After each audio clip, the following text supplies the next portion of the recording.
ये शोर कैसा है और ये बदबू कहाँ से आ रही है? सर ये बदबू इस जले हुए हाथ से आ रही है।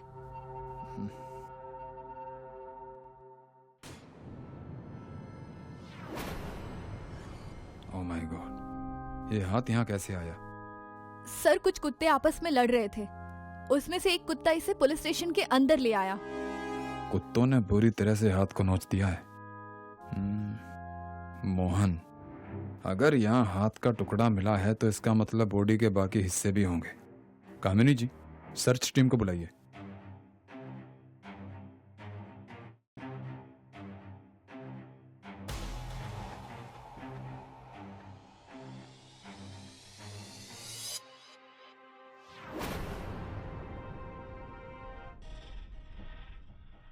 एक्सक्यूज मी, आप लोग किसी मोहन को जानते हैं जो आसपास रहता है? सर जी, एक मोहन तो रहता था इसी सोसाइटी में, लेकिन अब नहीं रहता। 6 महीने पहले वो यहाँ से चले गए। कहाँ चले गए? सर वो गोमती नगर में शिफ्ट हो गए थे। क्या बात कर रहे हैं मल्होत्रा जी? अरे वो तो करोल बाग में शिफ्ट हुए थे। अरे कहाँ तिवारी जी, मल्होत्रा जी, आप दोनों बिना पागल वागल हो गए हैं क्या? मोहन सेक्टर 16 में शिफ्ट हुआ था। अरे पागलों, किसी को कुछ पता है भी या नहीं? सर कुछ पक्का आइडिया नहीं है। कोई नहीं, जहाँ जहाँ का एड्रेस बोला है वहाँ का पता बता दो।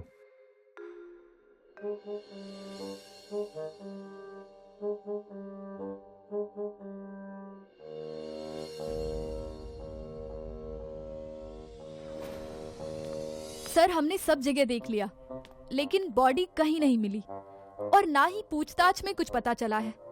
अब हम क्या करेंगे सर? कामिनी जी, टेंशन मत लीजिए।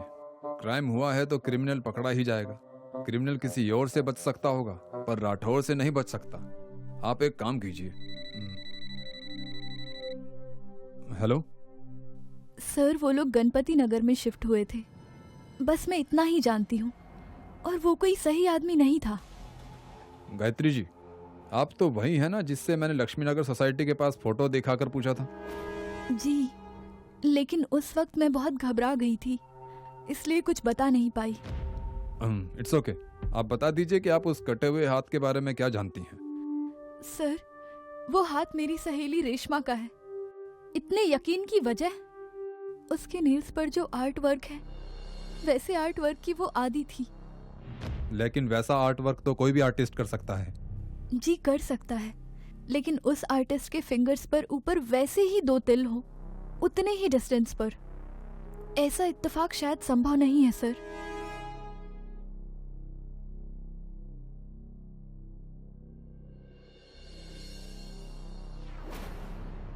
और क्या जानती हैं रश्मि के बारे में?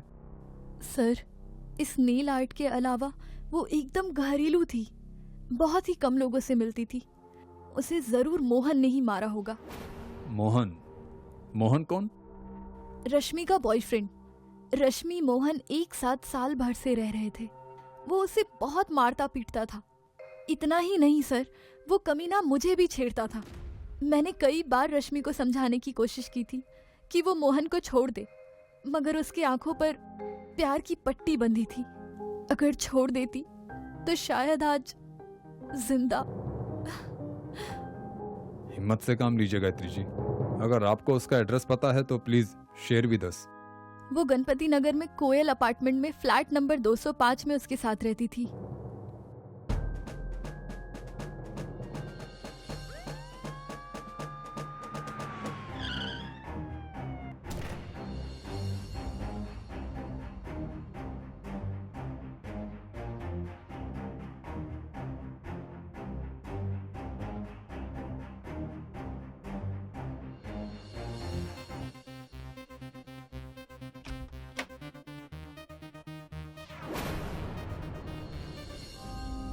कामिनी जी। ओह नो, बहुत बुरी तरह से काटा है सर। तुम्हें कुछ मिला? हाँ सर, दूसरे बेडरूम से ये एटीएम का कवर और मोहन के आधार कार्ड का जेरोक्स मिला है। एटीएम का कवर? मोहन के आधार से उसका बैंक अकाउंट का पता करके बैंक वालों से बोलो कि उसके अकाउंट से कोई भी ट्रांजैक्शन हो तो हमें तुरंत बताए। Yes sir. और हाँ, मोहन के फोटो हर जगह पहुंचा दो।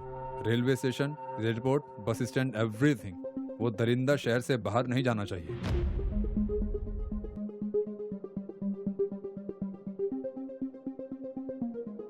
सर अभी अभी बैंक से फोन आया था। उन्होंने बताया मोहन ने अभी दिल्ली नोएडा हाईवे के पास वाले एटीएम से पैसे निकाले हैं। जल्दी चलो, इस बार ये हाथ से नहीं निकलना चाहिए।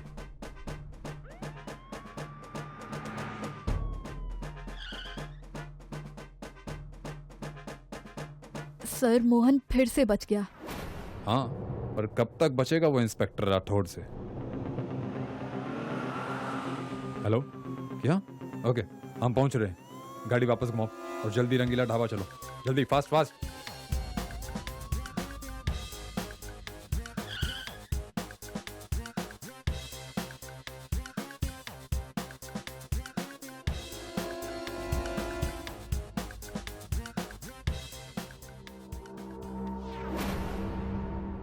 अब उठोगे भी या बैठे ही रहोगे? चलो हमारे साथ, अब हम तुम्हें भरपेट खाना खिलाएंगे, वो भी जेल में।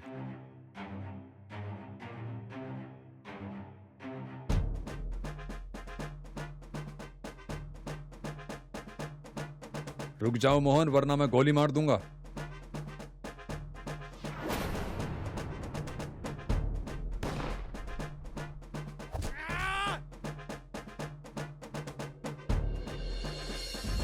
गोली मत मारना सर, मैं चलूंगा आपके साथ। चलो उठ।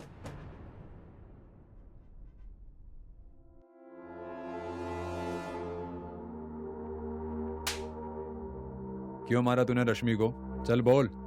मैं और रश्मि एक दूसरे से प्यार करते थे, फिर हम लिविंग में रहने लगे, पर मेरा चक्कर मालती और पूनम नाम की लड़की से भी चलने लगा। इसी बात से रश्मि और मेरे बीच आए दिन झगड़ा होता रहता था। फिर एक दिन मैंने उसे भी मार दिया सर, फिर उसके शरीर के टुकड़े टुकड़े करके फेंकने लगा। रश्मि के बाकी बॉडी पार्ट्स ठीक थे, बस एक हाथ क्यों जला था? ऐसा इसलिए किया क्योंकि फिंगरप्रिंट्स के जरिए उसके आधार का पता ना चल सके। मुजरिम गुनाह लाख चाहे छुपा ले, एक ना एक दिन पकड़ा ही जाता है मोहन। अब तुम्हें फांसी की सजा से कोई नहीं बचा सकता। सर आप ये कैसे कर लेते हैं? एक ही थप्पड़ में 4 दांत बाहर। कमाल है सर आप। अपना तो ऐसा ही है।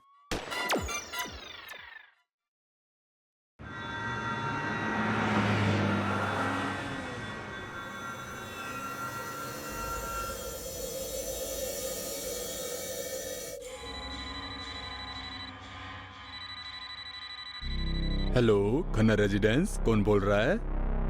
खन्ना साहब, आपके घर में किसी ने बम रखा है जो अगले 15 मिनट में फट जाएगा। किसने रखा है बम? और तुम कौन हो? मैं कौन हूँ ये जानने के लिए पूरी जिंदगी पड़ी है। बस ये समझ लीजिए कि आपका भला चाहने वाला हूँ। मैं तुम्हारा यकीन क्यों करूं? नहीं करना तो मत कीजिए। 15 मिनट बाद जब बम फटेगा तो अपने आप यकीन हो जाएगा। रखता हूँ। नहीं रुको, मैं यकीन करता हूँ। अब मैं क्या करूं? किसे बुलाऊं मैं? जल्दी से भागिए और पुलिस को लेकर आइए, वही आपकी मदद कर सकती है। ओह, ठीक है।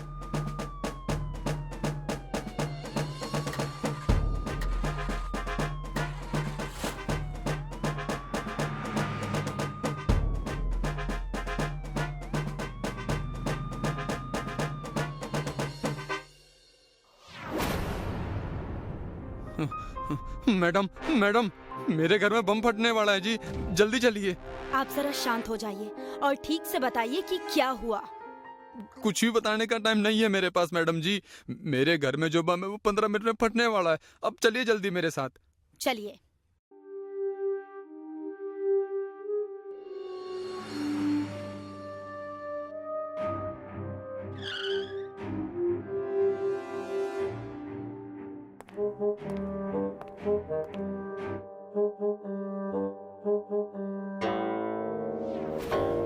ये सब क्या है? 15 मिनट तो कब के हो चुके। यहाँ तो कुछ नहीं हुआ। सब ठीक तो है? हाँ, सब ठीक तो है। मुझे भी कुछ समझ नहीं आ रहा मैडम जी। मुझे एक फोन आया था कि तुम्हारे घर में बम है जो 15 मिनट में फटने वाला है। वो शायद एक प्रैंक कॉल था। तुम्हारी वजह से मेरा बहुत सारा टाइम वेस्ट हो गया। आगे से ऐसा कॉल आए तो ध्यान रखना। जी मैडम।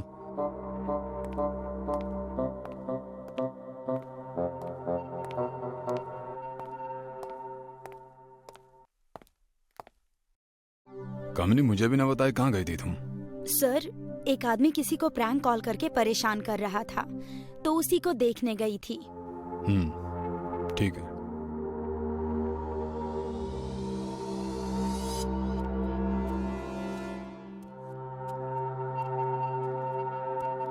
अयो सर, मेरे घर में बम है, अब जल्दी चलिए सर। क्या कहा बम? कामिनी जल्दी चलो, हमें पहुंचना होगा। रुकिए सर, कल भी एक प्रैंक कॉल का केस था जिसने फोन पर यही कहा था। जाने का कोई फायदा नहीं है सर। पर हम रिस्क नहीं ले सकते कामिनी, जल्दी चलो।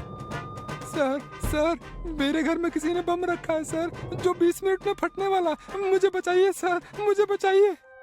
ये सब आखिर हो क्या रहा है, देखना पड़ेगा।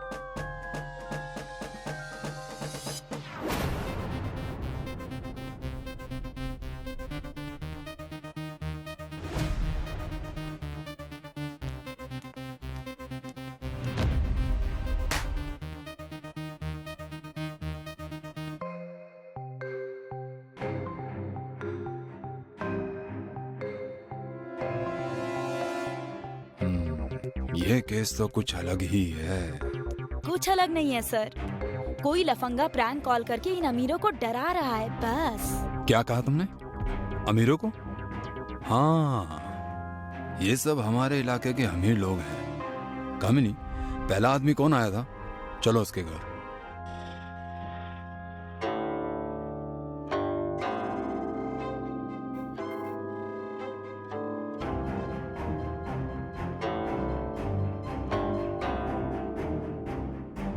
क्या बात है सर, आप इस वक्त यहाँ? तुम जब थाने आए तो तुम्हें आने में कितना समय लगा? मेरे ख्याल से 15 मिनट लगे होंगे सर जी। मतलब आने के 15 और जाने के 15, 30 मिनट। इतना समय बहुत है किसी को तुम्हारे घर में चोरी करने के लिए। क्या तुम्हारे घर में कुछ चोरी हुआ है? नहीं सर जी, सब पैसे गहने बिल्कुल सब सही सलामत है। सर, बाकी के 2 लोग भी हमारे थाने से दूर ही रहते हैं। इसी पैटर्न को पकड़ के चलें तो चोरी करने के लिए सबसे अच्छा मौका है था। कामिनी, उन बाकी 2 लोगों के नंबर है ना तुम्हारे पास? हाँ सर। ठीक है, उन्हें फोन करके पूछो कि उनके घर में उस प्रैंक कॉल के बाद कोई चोरी हुई है या नहीं हुई।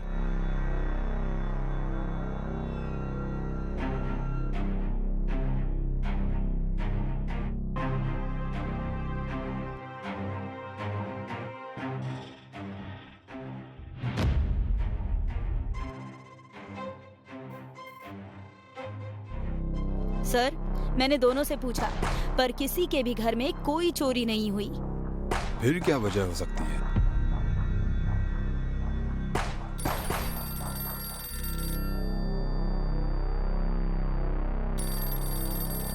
हेलो, पुलिस स्टेशन, क्या हुआ?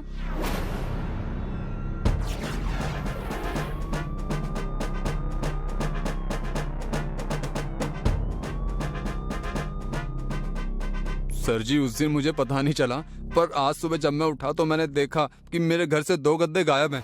बहुत महंगे गद्दे थे सर जी वो। ये तो बड़ा अजीब चोरी का केस है। कोई भला गद्दे क्यों चुराएगा? इन्होंने कहा ना महंगे हैं, इसलिए चुराए होंगे। कामिनी, बाकी 2 लोगों को भी इसके बारे में पूछो, उनके गद्दे भी गए होंगे।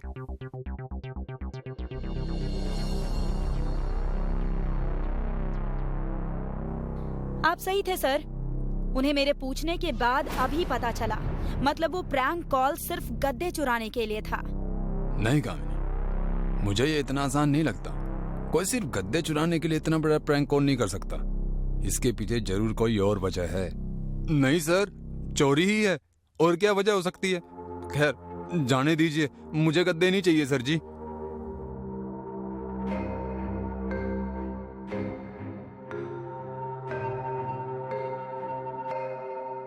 हाँ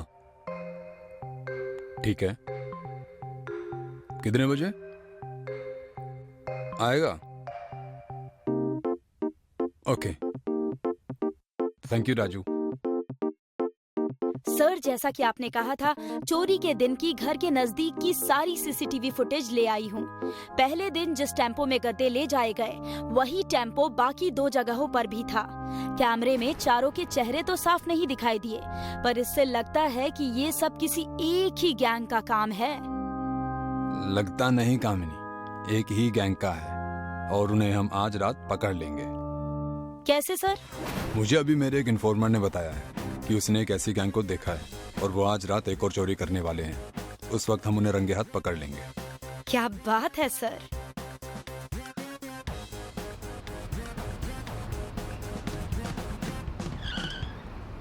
रुको, हाथ ऊपर, नीचे उतरो।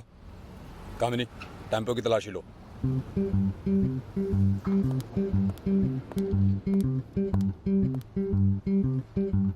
क्यों भाई, चुराना ही था तो पैसे चुराते, गहने चुराते, गद्दे चुराने की क्या जरूरत आ पड़ी?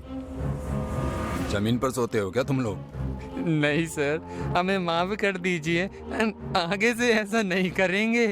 कर भी नहीं पाओगे बच्चे, राठौर के सामने खड़ा है तू।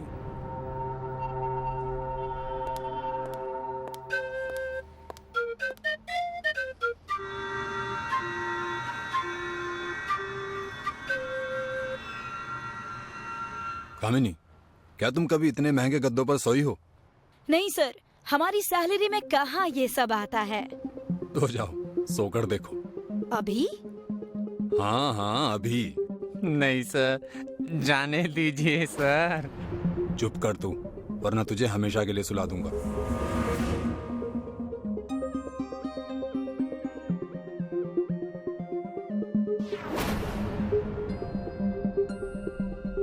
सर, इन महंगे गद्दों पर सोने का कोई फायदा नहीं, बिल्कुल कंफर्ट नहीं है। इनमें दोष गद्दों का नहीं है। तो फिर किसका है? अभी दिखाता हूँ।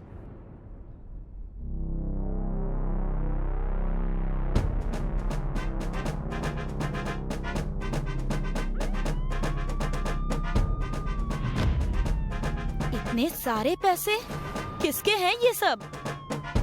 ये सब उन अमीर जादों का ब्लैक मनी है जो उन्होंने यहाँ छिपाया था। इन दोनों के साथ साथ उन अमीरों को भी जेल में डाल दो। सर, पर आपको कैसे पता चला कि इसमें पैसे हैं? उस दिन जब वो आदमी केस बंद करने के लिए बोल रहा था, तभी मुझे उस पर शक हो गया था कि हो ना हो उन गद्दों में तो कुछ है। और अब इन गद्दों की साइज देखकर मेरा शक यकीन में बदल गया। वाह सर, आपके दिमाग का तो जवाब नहीं। अपना तो ऐसा ही है। अंधेरी गली में एक आदमी जिसने अपना मुंह ढक लिया था, वो गली में आगे आगे जाता है और एक आदमी को गोली मार देता है, जिसके बाद वो खुद को भी गोली मार लेता है। अगले दिन जब पुलिस वहां पहुंचती है तो देखती है कि किलर ने पहले राहुल को मारा, फिर उसने खुद अपने आप को मारा। सर, इस केस में तो एक के बाद एक नए मोड़ आते ही जा रहे हैं। हमें तो लगा था कि ये केस अब खत्म हो गया है।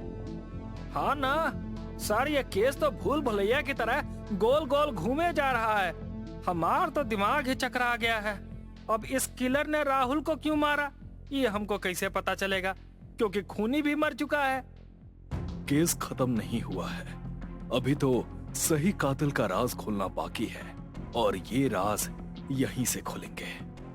मतलब सर? कामिनी, पता लगाओ ये दूसरा आदमी कौन है। इसकी पूरी इंफॉर्मेशन निकालो और दोनों बॉडी को पोस्टमार्टम के लिए भेज दो। अगले दिन कामिनी ने इंस्पेक्टर राठौर को बताया कि दूसरे आदमी का नाम विराट है। वो एक हैकर था और ताजुब की बात ये थी कि उसका घर नैना के घर के पास ही था। सर, ऐसा तो नहीं कि विराट का नैना मर्डर केस से कोई ताल्लुक हो? सच का पता लगाकर गुनहगार को सजा देना ही हमारा काम है। इंस्पेक्टर राठौर और कामिनी विराट के फ्लैट में गए। वहां उन्हें विराट के कमरे में विराट का कुछ सामान, उसका कंप्यूटर और उसके हैकिंग से जुड़े काम की चीज मिली और साथ ही एक लिफाफा मिला जिसमें नैना और विराट की कुछ अच्छी यादों की तस्वीरें थी और साथ में एक चिट्ठी भी थी। चिट्ठी में लिखा था कि मेरा नाम विराट है, मैं एक अनाथ लड़का हूँ। जब मैं छोटा था मेरे माँ बाबा ने मुझे एक अनाथ आश्रम में छोड़ा था। मेरी परवरिश वहीं हुई। मेरा इस दुनिया में कोई नहीं था। अकेले अपनी जिंदगी जी रहा था। लेकिन एक दिन रास्ते पर मेरी मुलाकात नैना से हो गई। मार्केट में रास्ते से जाते समय उसके हाथ से ब्रेसलेट नीचे गिर गया था। मैंने उसे वो ब्रेसलेट दिया। ओह, थैंक यू सो मच। ये तो बहुत एक्सपेंसिव ब्रेसलेट है। वेलकम। तुमने मुझे मेरी इतनी एक्सपेंसिव चीज लौटाई है। इस बात पर एक कॉफी तो बनती है। उसके बाद हम दोनों दोस्त बन गए। धीरे धीरे हम बेस्ट फ्रेंड्स बन गए। नैना अपनी सारी बात मुझे बताती और मैं भी कोई भी परेशानी हो तो उसे बताता। नैना के मर्डर के बाद मैं इस दुनिया में जीना नहीं चाहता था, लेकिन मैं नैना के कातिल को भी छोड़ना नहीं चाहता था। विराट की चिट्ठी के बाद इंस्पेक्टर राठौर ने कामिनी से राहुल के घर की तलाशी लेने के लिए कहा।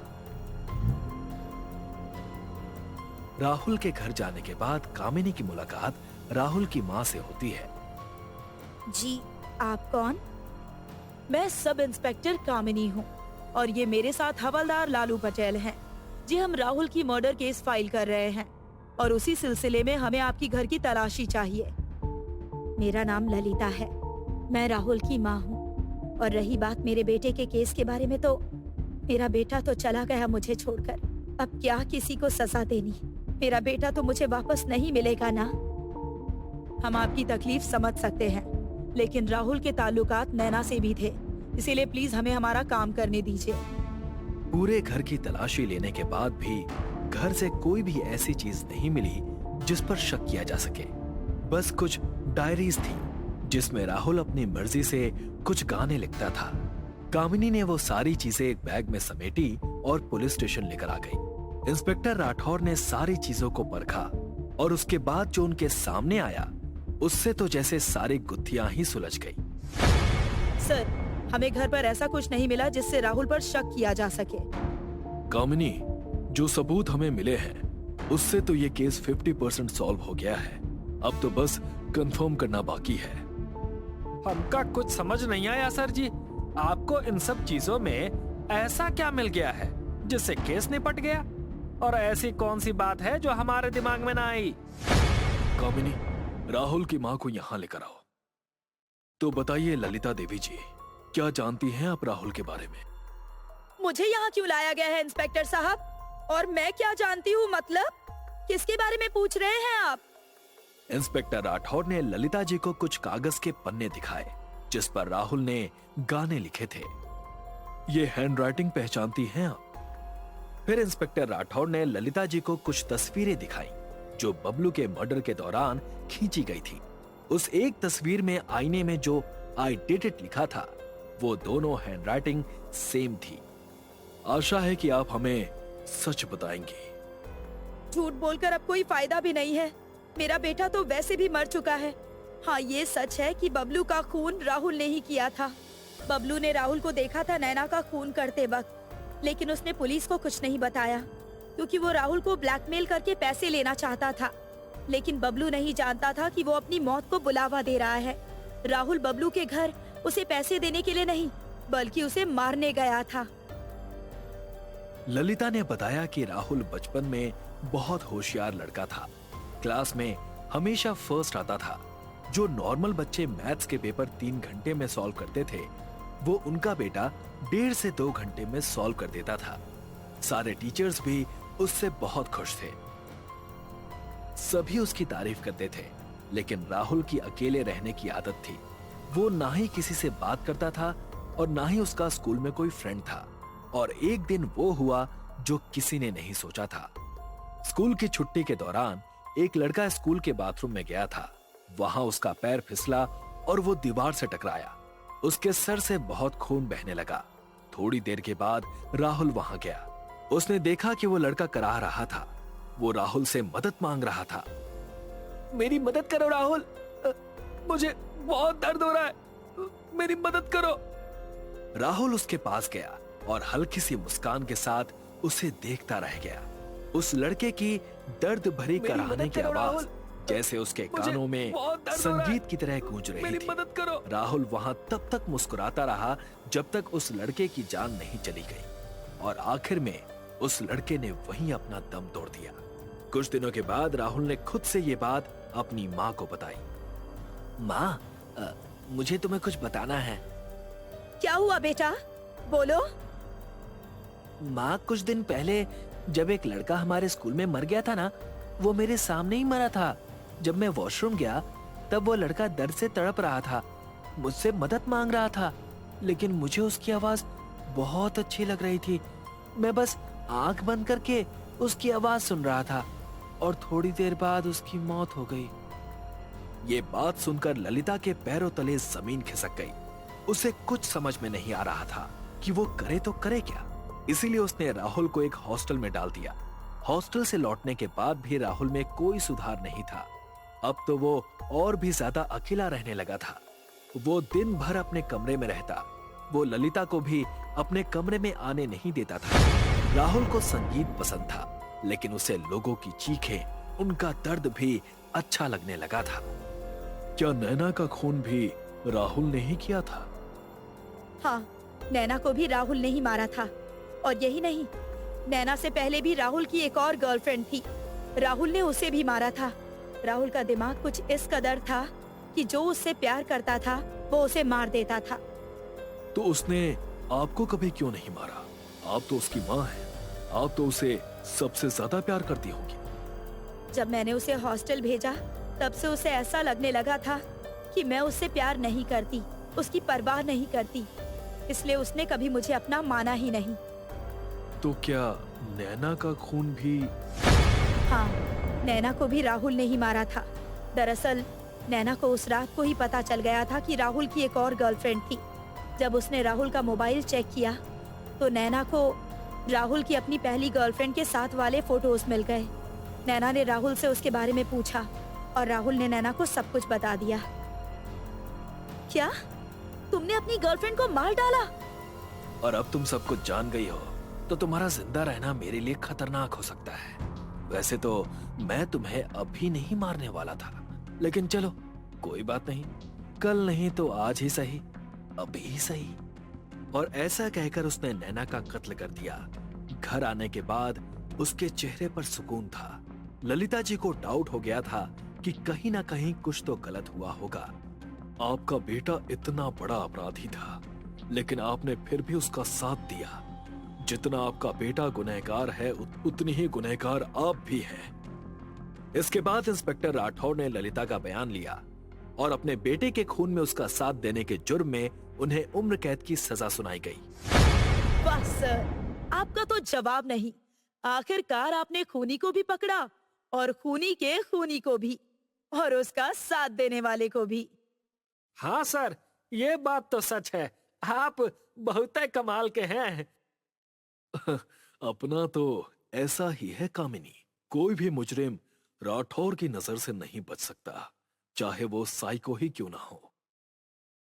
इंस्पेक्टर राठौर और कामिनी दोनों पुलिस स्टेशन में किसी केस पर डिस्कस कर रहे थे। तभी अचानक पुलिस स्टेशन का फोन बजने लगा। सर प्लीज जितनी जल्दी हो सके आप राजदीप सोसाइटी पहुंच जाइए। मेरी वाइफ ने सुसाइड करने की कोशिश की है। उन्होंने सुसाइड करने की कोशिश की है या फिर आपने उन्हें मारने की? सर आप एक बार आ जाइए, आपको सब पता चल जाएगा। राहुल की बात सुनकर राठौड़ और कामिनी दोनों राजदीप सोसाइटी के लिए निकल गए। फ्लैट नंबर 304 के बाहर कुछ लोगों की भीड़ जमा थी। अरे यहाँ पर भीड़ क्यों लगा रखी है? चलो जाओ यहाँ से। कहीं कुछ हुआ नहीं कि लोग तमाशा देखने पहले चले आते हैं। ये राहुल कौन है? सर मैं ही राहुल हूँ और मैंने ही आपको कॉल किया था। ये मेरी पत्नी मृदुला है। इसी ने अपने हाथ की नस काटकर सुसाइड करने की कोशिश की थी। मृदुला, तुमने सुसाइड करने की कोशिश क्यों की? तुम्हें पता है सुसाइड करना कानूनन अपराध है। इसके लिए तुम्हें जेल भी हो सकती है। आखिर ऐसा भी क्या हो गया कि तुम अपनी जिंदगी खत्म करना चाहती हो? मरना यदि मेरे नसीब में नहीं लिखा है तो मुझे जेल ही ले चलो, मगर इन सब से बहुत दूर ले चलो।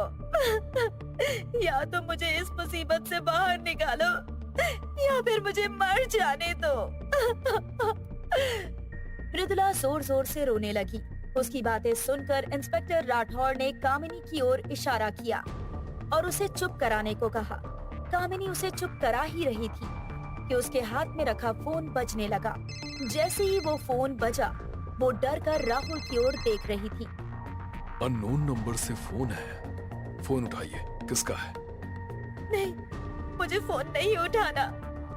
जो कोई भी आपको फोन लगा रहा है परेशान होगा, बात कर लीजिए। कामिनी के कहने पर राहुल ने फोन उठाया और उसे स्पीकर पर डाल दिया।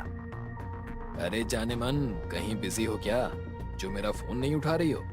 सच में मजा ही आ गया तुम्हारी तस्वीर देखकर। जब तुम सामने आ जाओगी तो कितना मजा आएगा। अब ज्यादा भाव मत खाओ, जल्दी से बताओ कि कहाँ मिल रही हो, होटल में या घर में? कौन हो तुम और ये क्या तरीका है किसी औरत से बात करने का? कौन बोल रहा है?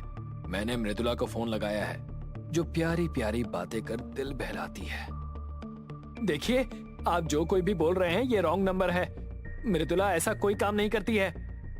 अपन को मत सिखा बेड़ू, अपन ने फेसबुक पर इसकी आईडी देखी है, मस्त माल है। देख बेड़ू, पैसे का टेंशन मत ले, तो सिर्फ माल का दाम बोल, रोकड़ा तेरे को काम से पहले मिल जाएगा।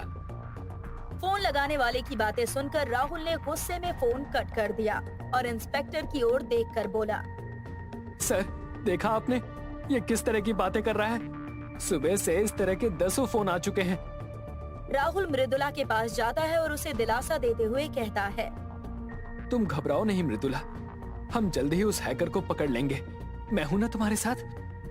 देखिए, ये तो आपके साथ साइबर क्राइम हुआ है। सबसे पहले तो मैं साइबर डिपार्टमेंट को इत्तला करके ये आईडी डिलीट करवाता हूँ, उसके बाद सोचेंगे कि क्या करना है।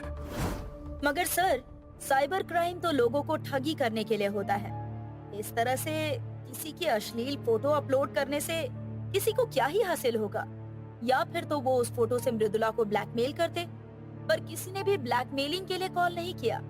इसका मतलब है कि कोई तो है जो मृदुला को जानबूझकर बदनाम करना चाहता है, पर कौन? बात तो तुम्हारी सही है मृदुला। क्या ये फोटो अपलोड करने से पहले तुम्हारे पास कोई कॉल आया था? नहीं सर, और मैं तो ऐसे किसी इंसान को जानती भी नहीं हूँ जो इस तरह का काम करे। सर, आपको क्या लगता है इसके पीछे किसका हाथ है? वो तो हम पता कर ही लेंगे मिस्टर राहुल। मृदुला जी की जो आईडी हैक हुई थी वो हमने डिलीट कर दी है। अब यदि आपके पास कोई फोन आए तो हमें बता दीजिएगा। ये क्या सर, हम लोग तो पता कर सकते हैं कि किसने ये आईडी हैक की है, तो फिर किसी के फोन के आने का इंतजार क्यों? कामिनी जी, पता चल गया, मृदुला जी की आईडी हैक करने वाला और कोई नहीं बल्कि खुद राहुल है। सर, ये आप क्या कह रहे हैं? मृदुला का खुद का पति उसकी आईडी हैक करके इस तरह की फोटोज डाल रहा है? हाँ, गुनाह करने वाला कितना ही शातिर क्यों ना हो, कहीं ना कहीं अपने पीछे अपने गुनाहों के सबूत छोड़ देता है। कुछ ऐसे ही गलती राहुल से हो गई और उसने अपने फोन से ही अपनी वाइफ की आईडी हैक कर दी। सर, आप कमाल करते हैं। आपको जब पता है कि राहुल ने ही ये किया है, तो फिर आपने उसे गिरफ्तार करने के बजाय ऐसे ही क्यों छोड़ दिया? अभी हमारे पास साइबर क्राइम एक्सपर्ट की रिपोर्ट के अलावा उसके खिलाफ कोई सबूत नहीं है। यदि अभी हम उससे कोई पूछताछ करते तो वो साफ मना कर देता। पहले हमें उसके खिलाफ और सबूत ढूंढने होंगे, तभी हमारा काम आसान हो सकता है। सर, आप तो कमाल हो, कैसे ये सब कर सकते हो आप? अपना तो ऐसा ही है कामिनी। अपने एक आदमी को बोलकर राहुल पर नजर रखने के लिए कहो। कोई भी सबूत हाथ लगे तो मुझे तुरंत इन्फॉर्म करना। इंस्पेक्टर के जाने के बाद राहुल के फोन पर किसी का फोन आया। वो मृदुला को कमरे में लिटाकर बालकनी में आकर उससे बातें करने लगा। क्या हुआ? इस समय क्यों फोन लगाया? कितनी बार कहा है तुमसे कि जब सही समय होगा तो मैं खुद तुमसे बात कर लूंगा। राहुल, पिछले 1 महीने से मैं तुम्हारी बातें सुन रही हूँ, मगर अब पानी सर से ऊपर जा रहा है। अगर आज शाम तक तुम मुझसे नहीं मिले ना, तो मैं तुम्हारे घर आ जाऊंगी और तुम्हारी बीवी के सामने तुम्हारा भांडा फोड़ कर रख दूंगी। बात करते हुए उस लड़की ने फोन रख दिया। राहुल उस लड़की के बारे में सोचने लगा। मेरा तो बना बनाया खेल खराब हो गया। मैंने सोचा था कि मृदुला को इतना बदनाम कर दूंगा कि वो सुसाइड कर लेगी और मेरा रास्ता साफ हो जाएगा, मगर वो तो जिंदा बच गई। कोई और रास्ता सोचना होगा। ताकि सांप भी मर जाए और लाठी भी ना टूटे। इंस्पेक्टर राठौर ने राहुल के मोबाइल को ट्रेस किया था। इंस्पेक्टर राठौर ने उस लड़की और राहुल की पूरी बातें सुन ली थी। कामिनी जी, तुरंत अपने साथ एक हवलदार को लेकर जाइए और उस लड़की को यहाँ लेकर आइए ताकि राहुल का सच सबके सामने आ जाए। कामिनी तुरंत एक हवलदार के साथ गई और राहुल के नंबर पर आए हुए फोन के लोकेशन को ट्रेस करके तुरंत उस लड़की को लेकर पुलिस स्टेशन आ गई। इंस्पेक्टर राठौड़ और कामिनी ने उस लड़की से बहुत पूछताछ की, मगर वो लड़की किसी भी बात का जवाब देने को तैयार ही नहीं थी। देखो, मिसेस मृदुला के केस में राहुल तो गुनहगार है ही और उसे सजा जरूर मिलेगी, मगर तुमने अगर अभी पुलिस का साथ नहीं दिया तो समझ लेना कि राहुल के साथ साथ तुम भी हवालात में होगी। मेरा ना तो उस राहुल से कोई लेना देना है और ना ही मृदुला से। आप मुझे जाने दीजिए। अगर लेना देना नहीं है तो राहुल के किस भांडे को फोड़ने की बात कर रही थी? सीधे सीधे सब कुछ बता दो, वरना हमें उगलवाना आता है। इंस्पेक्टर राठौर और कामिनी की बातों से डरकर उस लड़की ने सारी सच्चाई उन लोगों को बता दी। उसकी बातें सुनकर इंस्पेक्टर राठौर हैरान थे। उन्होंने तुरंत हवलदार से गाड़ी निकालकर राहुल के घर पहुंचने के लिए कहा। उन लोगों ने जाकर दरवाजे की घंटी बजाई तो गेट राहुल ने खोला था। इंस्पेक्टर को अपने सामने देखकर राहुल थोड़ा सा घबरा गया, फिर खुद को संभालते हुए बोला, अरे आप लोग यहाँ? क्या पता चला कि किसने मृदुला की आईडी को हैक किया था? पता भी चल गया और हम उसे गिरफ्तार करने आए हैं। गिरफ्तार करना है, मगर किसे? यहाँ तो कोई नहीं है। उन लोगों की बातें सुनकर मृदुला बाहर आ गई और बोली, लगता है सर आप गलत जगह पर आ गए हो। यहाँ पर मेरा गुनहगार कोई नहीं है।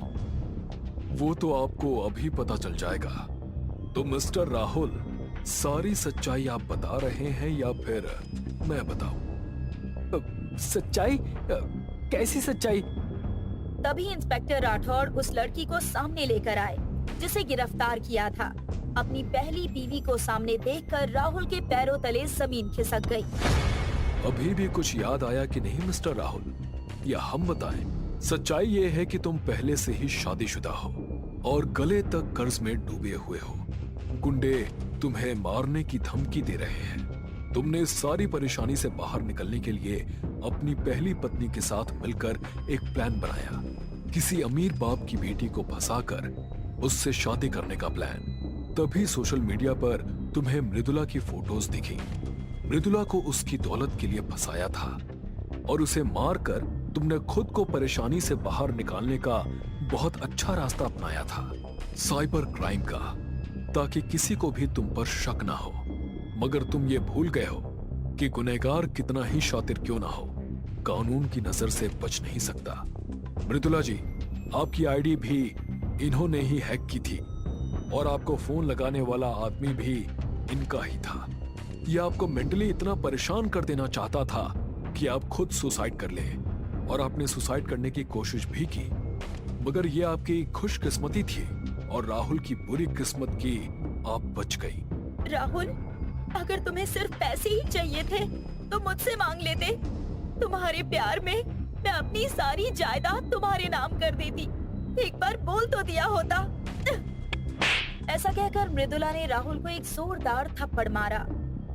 चलिए मिस्टर राहुल, अब आपको अपने गुनाहों की सजा मिलने का समय आ गया है। सर, आपकी नजर से कोई बच नहीं सकता। आप कमाल के हो।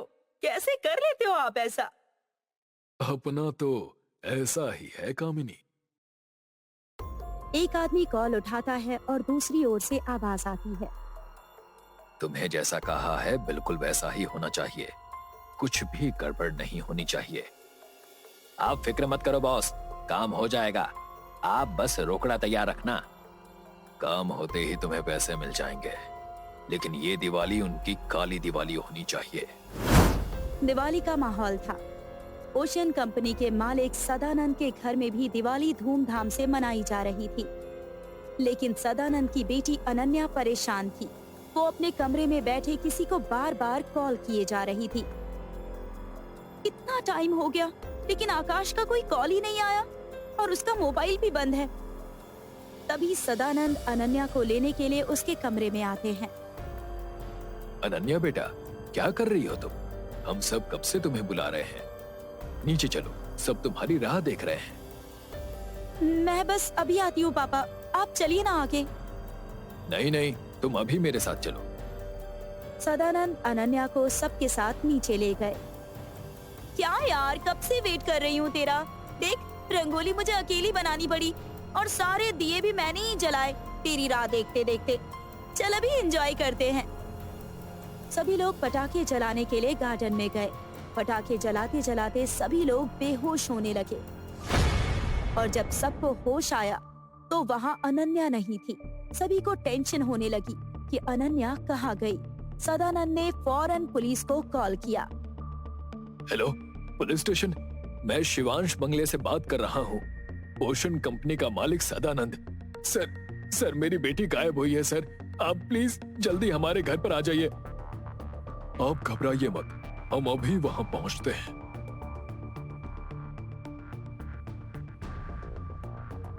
यहाँ क्या हुआ था, हमें पूरी बात बताइए। सर, आज दिवाली के पहले दिन हम सब तैयार होकर नीचे पटाखे जलाने के लिए आए थे, लेकिन बाद में क्या हुआ कुछ पता नहीं। सभी गार्डन में बेहोश हो गए और जब हम सबको होश आया तो हमने देखा कि अनन्या यहाँ पर नहीं थी। हमने फौरन फिर आपको कॉल किया। आप फिक्र मत कीजिए, हम जल्द ही अनन्या को ढूंढ लेंगे। एक बात बताइए, ये सारे पटाखे लाया कौन था? जी, हमारे घर का नौकर रामू हर साल यही पटाखे लाता है। रामू ने बताया कि वो हर साल एक ही शॉप से पटाखे लाता है और इस साल भी वहीं से लाया था, लेकिन रास्ते में आते वक्त किसी का धक्का लग गया था और उसने पटाखे उठाने में उसकी मदद भी की थी। कामिनी समझ गई कि जो आदमी रामू से टकराया था उसने ही पटाखे बदले हैं। कामिनी ने रामू से उस आदमी का स्केच बनवाया। कामिनी और लालू पटेल उस आदमी की तलाश करने लगे। अगले दिन इंस्पेक्टर राठौड़ को कॉल आता है कि कंपनी के पास वाले झील में एक डेड बॉडी मिली है। इंस्पेक्टर राठौड़, कामिनी और लालू पटेल वहां पहुंचे। झील में एक आदमी की लाश थी। उन्होंने जब लाश को बाहर निकाला, उसकी तस्वीर जब सदानंद को दिखाई तो उसने कहा कि ये उनके कंपनी का वर्कर है, आकाश। ये सुनकर सभी दंग रह गए। इंस्पेक्टर राठौड़, कामिनी और लालू पटेल सदानंद के कंपनी में गए। वहाँ वो सभी से पूछताछ कर रहे थे और कंपनी में कोई सुराग ढूंढने की कोशिश करने लगे। लालू पटेल के हाथ एक चिट्ठी लगी। उसमें लिखा था कि तुम्हारे पापा हमारे शादी के लिए कभी नहीं मानेंगे, इसीलिए मुझे लगता है कि हमें भागकर शादी करनी चाहिए। तुम्हारा आकाश। इसका क्या मतलब है सर? इसका मतलब अनन्या आकाश से प्यार करती थी, लेकिन सदानंद इसके लिए राजी नहीं थे। तभी तो पूरे केस में उसने आकाश का नाम नहीं लिया। लगता है सर, सारा माजरा अब सदानंद ही खोल सकते हैं। तीनों सदानंद के घर गए। वहाँ नंदू, सदानंद और ऋचा भी थे।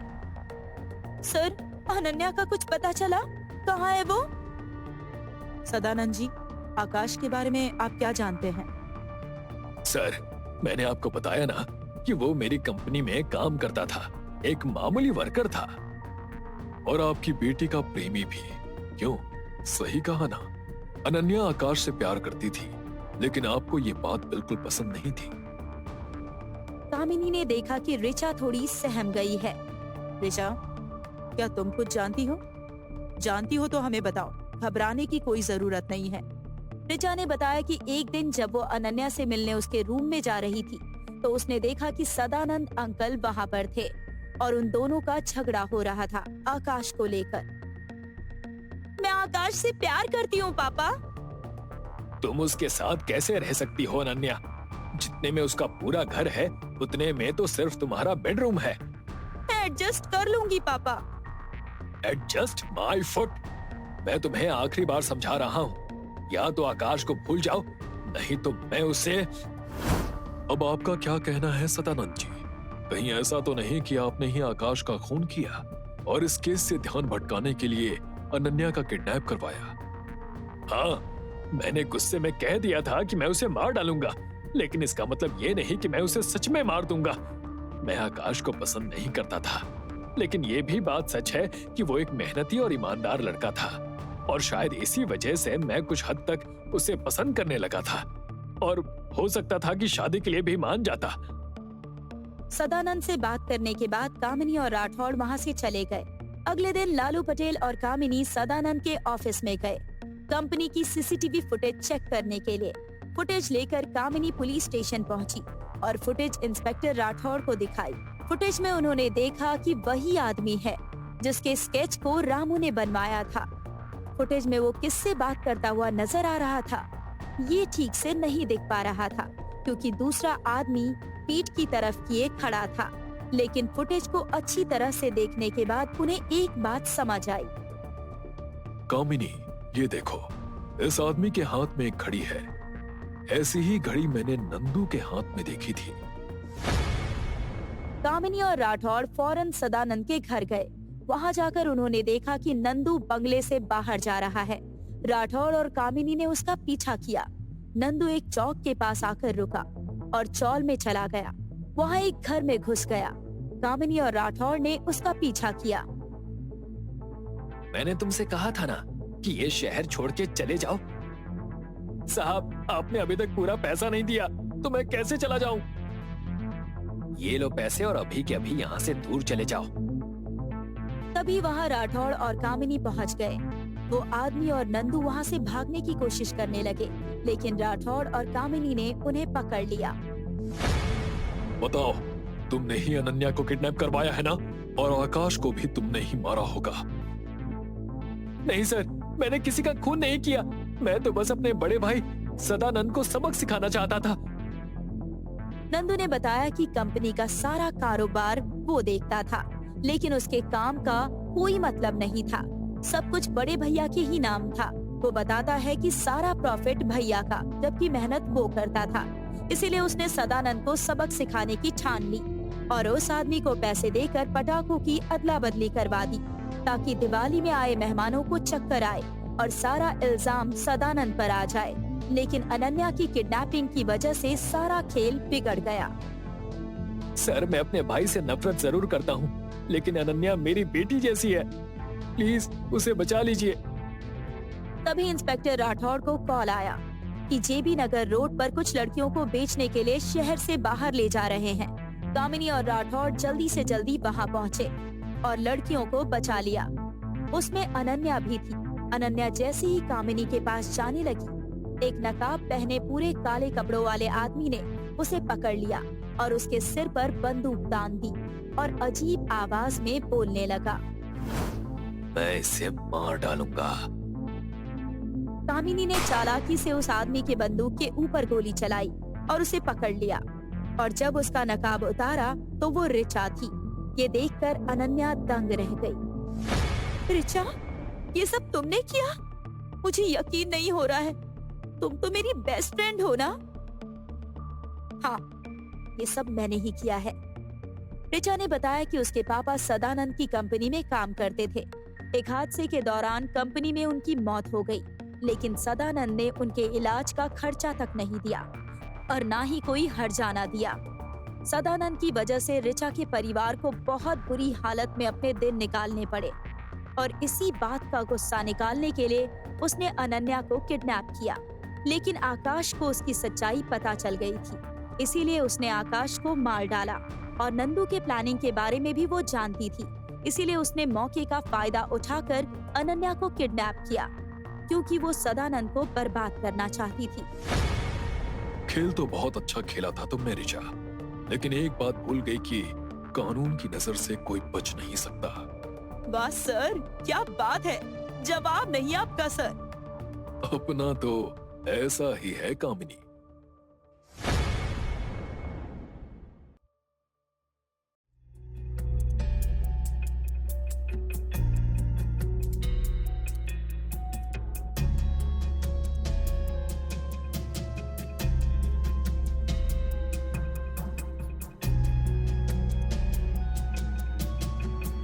कभी सोचा भी नहीं था कि बाबूजी की इतनी दर्दनाक मौत होगी। इतना कहा कि अंकल की उम्र हो गई है, गाड़ी मत चलाया कीजिए, लेकिन बेकार की बातें मत सोचिए भैया। अगर ये नॉर्मल एक्सीडेंट होता तो इंस्पेक्टर इतनी इंक्वायरी नहीं करता। थोड़ा सब्र कीजिए। इंस्पेक्टर, आपने इंस्पेक्शन कर लिया है? इज इट नॉर्मल एक्सीडेंट या कुछ गड़बड़ है?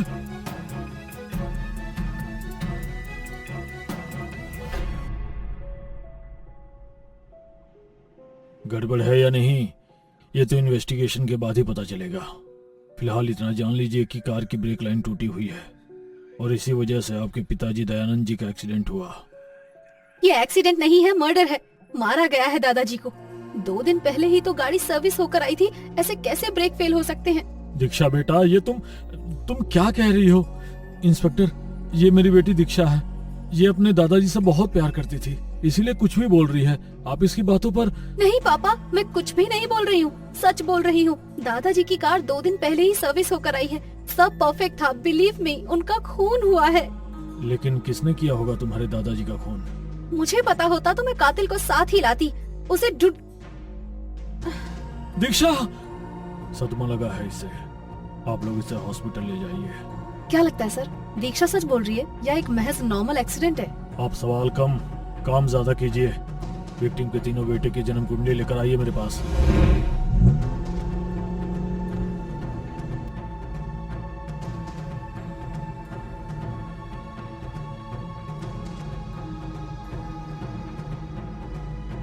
क्या पता चला? सर वो तो बता देती हूँ, लेकिन मुझे जानना है कि आपने एक्सीडेंट स्पॉट पर मुझसे इतना रूडली बात क्यों किया? आप तो ऐसे कभी नहीं करते। वहाँ मुझे प्रेशर लग गया था कामिनी जी। अगर तुम्हारे सवाल का जवाब देने रुकता तो मामला खराब हो जाता, पैंट गीली और पीली दोनों हो जाती, इसलिए छोटी बात करके निकल गया। अब जल्दी बताओ, क्या कहती है सबकी जन्म कुंडली? जी सर, दयानंद जी का कपड़ों का कारोबार है, लेकिन बढ़ती उम्र की वजह से 2-3 सालों से अपने धंधे पर ध्यान नहीं दे पा रहे थे, तो उनके बेटों ने धंधे की पूरी जिम्मेदारी अपने कंधों पर ले ली। ऐसा होते ही सब कुछ गड़बड़ हो गया। रतन, सुरेश और मेहुल धंधे को बराबर संभाल नहीं पा रहे थे। वो दूसरा धंधा करना चाहते थे, लेकिन दयानंद जी ने इसकी परमिशन नहीं दी। बेटों के फोर्स करने पर दयानंद जी ने उन्हें अपने बिजनेस और जायदाद से बेदखल करने की धमकी भी दे दी थी, जिससे तीनों बच्चे गुस्से में थे। मोटिव है सर। राइट, लेकिन मुद्दा यह है कि तीनों ने मिलकर अपने बाप को मारा है या किसी एक ने मौका देखकर चौका मारा है।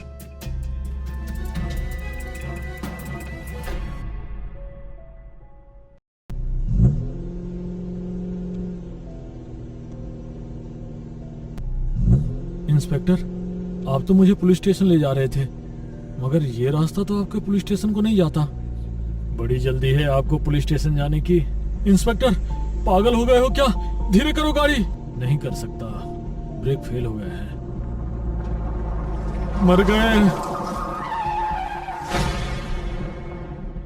भगवान का लाख लाख शुक्र है कि हम बच गए।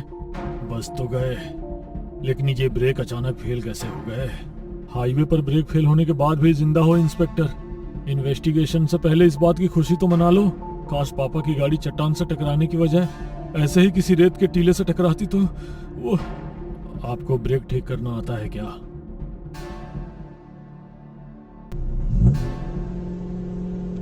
इंस्पेक्टर साहब, थोड़ा आराम से चलिए। सुरेश जी, आराम से ही चला रहा हूँ, लेकिन क्या करूं, गाड़ी के ब्रेक फेल हो गए हैं। ओह माय गॉड, आगे तो काली खाई है। सुरेश जी, हमें कूदना होगा। गाड़ी की रफ्तार बहुत तेज है और मुझे डर लग रहा है। मैं नहीं कूद सकता। नहीं कूदेंगे तो हम खाई में गिरकर मर जाएंगे। मैं नहीं कूद सकता। नहीं। बच गए, हम बच गए, हम बच गए। आपको ब्रेक ठीक करना आता है?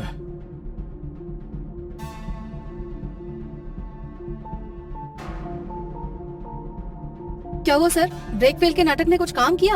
आप बहुत सवाल करने लगी हैं कामिनी जी, काम किया कीजिए।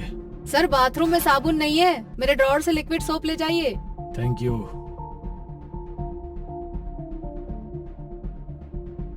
अरे इंस्पेक्टर साहब, क्या हुआ? आप यहाँ ऐसे क्यों खड़े हैं? गाड़ी का ब्रेक ठीक से काम नहीं कर रहा है मेहुल जी। मैकेनिक को फोन किया था पर वो फोन नहीं उठा रहा। आप हटिए, ब्रेक मैं ठीक कर देता हूँ, मुझे इसकी नॉलेज है। अरे आप इतने बड़े बिजनेसमैन और ये काम, ऑटोमोबाइल में मैकेनिकल इंजीनियर हो इंस्पेक्टर। अगर पापा मुझे अपने काम में नहीं लगाते तो आज मेरा खुद का कार सर्विस सेंटर होता। एनीवेज, गाड़ी ठीक करूं प्लीज, बस 5 मिनट।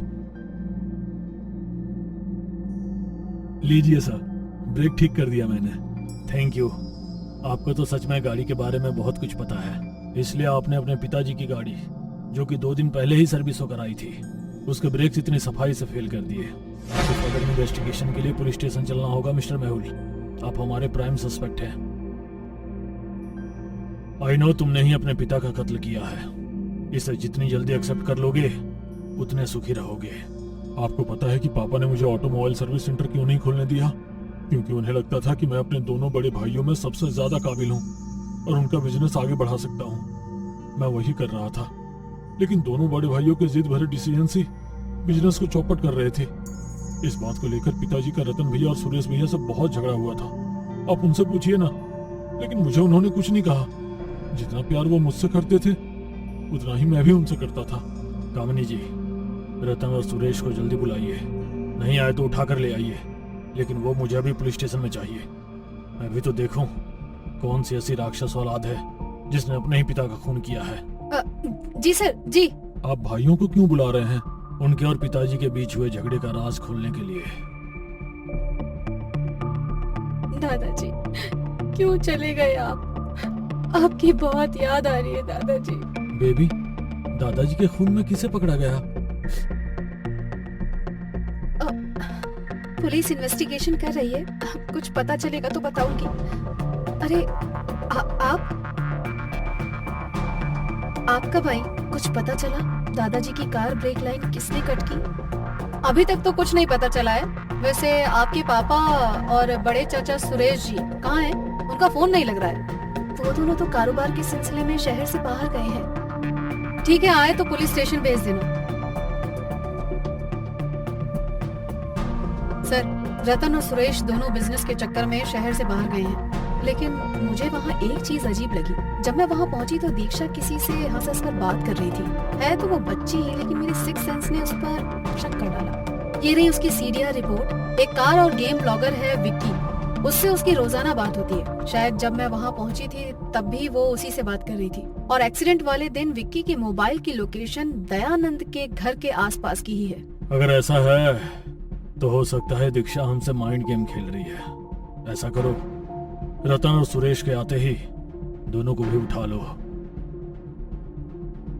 अब रोने से क्या फायदा? ये तो जुर्म करने से पहले सोचना चाहिए था। बताओ, क्यों मारा दयानंद जी को? मैं और विक्की एक दूसरे से बहुत प्यार करते हैं। दादाजी को ये बात पता चल गई थी। उन्होंने हमें दूर रहने की वार्निंग भी दी थी, जिसके कारण हम उनसे गुस्सा थे।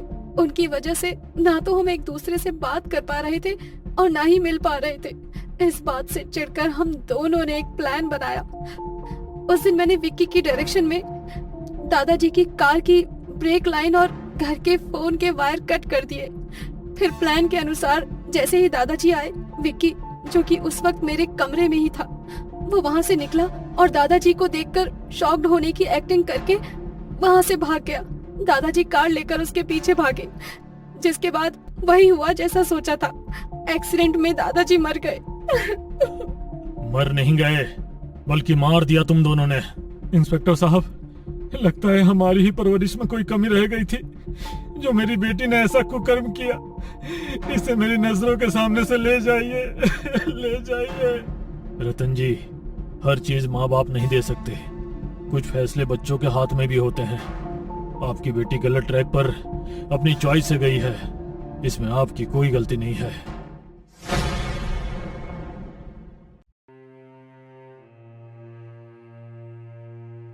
काश तुम मेरे साथ होते बेटा, बहुत याद आती है तुम्हारी। इतनी रात गए कौन हो सकता है? तुम? नमस्ते ससुर जी। अरे अरे, तुम अंदर क्यों चली आ रही हो? और कौन ससुर जी? किसके ससुर जी? कौन हो भाई तुम? यादाश्त तो ठीक है ना आपकी ससुर जी? मैं पायल, आपकी बहू। और कौन?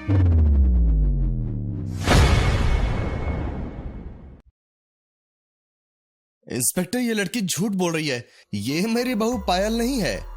अगर ये झूठ है ससुर जी तो कह दीजिए अभय और मेरी शादी दिल्ली में हुई थी, ये भी झूठ है। दिल्ली? पकड़ा, झूठ पकड़ा इंस्पेक्टर। अभय और पायल की शादी दिल्ली में नहीं, मेरठ में हुई थी। इसका झूठ पकड़ा गया इंस्पेक्टर। ठीक है मनोहर जी, शादी के फोटोग्राफ्स दिखा दीजिए जिससे आपकी बात प्रूव हो सके। फोटोग्राफ्स? फोटोग्राफ्स तो नहीं है इंस्पेक्टर। दरअसल उनकी शादी मंदिर में हुई थी। सब कुछ इतना जल्दी हुआ था कि कैमरामैन बुला ही नहीं पाए। लेकिन मेरे बेटे के मोबाइल से एक फोटो खींची गई थी, वो उसके कमरे में है, चलकर देख लीजिए। देखिए इंस्पेक्टर, ये रही। ये क्या? इस फोटो में ये लड़की कैसे आ गई? मनोहर जी, इस फोटो में तो आपके बेटे के साथ ये लड़की पायल है, हैं? आह, आह, आह। मनोहर जी, आप बात करने की हालत में हैं क्या?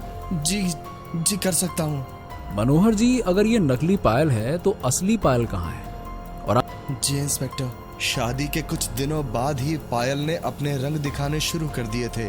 वो हर छोटी बात पर झगड़ा लेकर बैठ जाती थी और एक दिन अचानक वो एक लेटर छोड़कर अपने किसी यार के साथ गायब हो गई। लेकिन उसके परिवार ने हमारे खिलाफ पायल को गायब और मारने की झूठी रिपोर्ट दर्ज करवा दी। पुलिस आए दिन अभय को परेशान कर रही थी। अपनी बदनामी और कोर्ट कचहरी से तंग आकर उसने एक दिन खुद को आग लगा ली।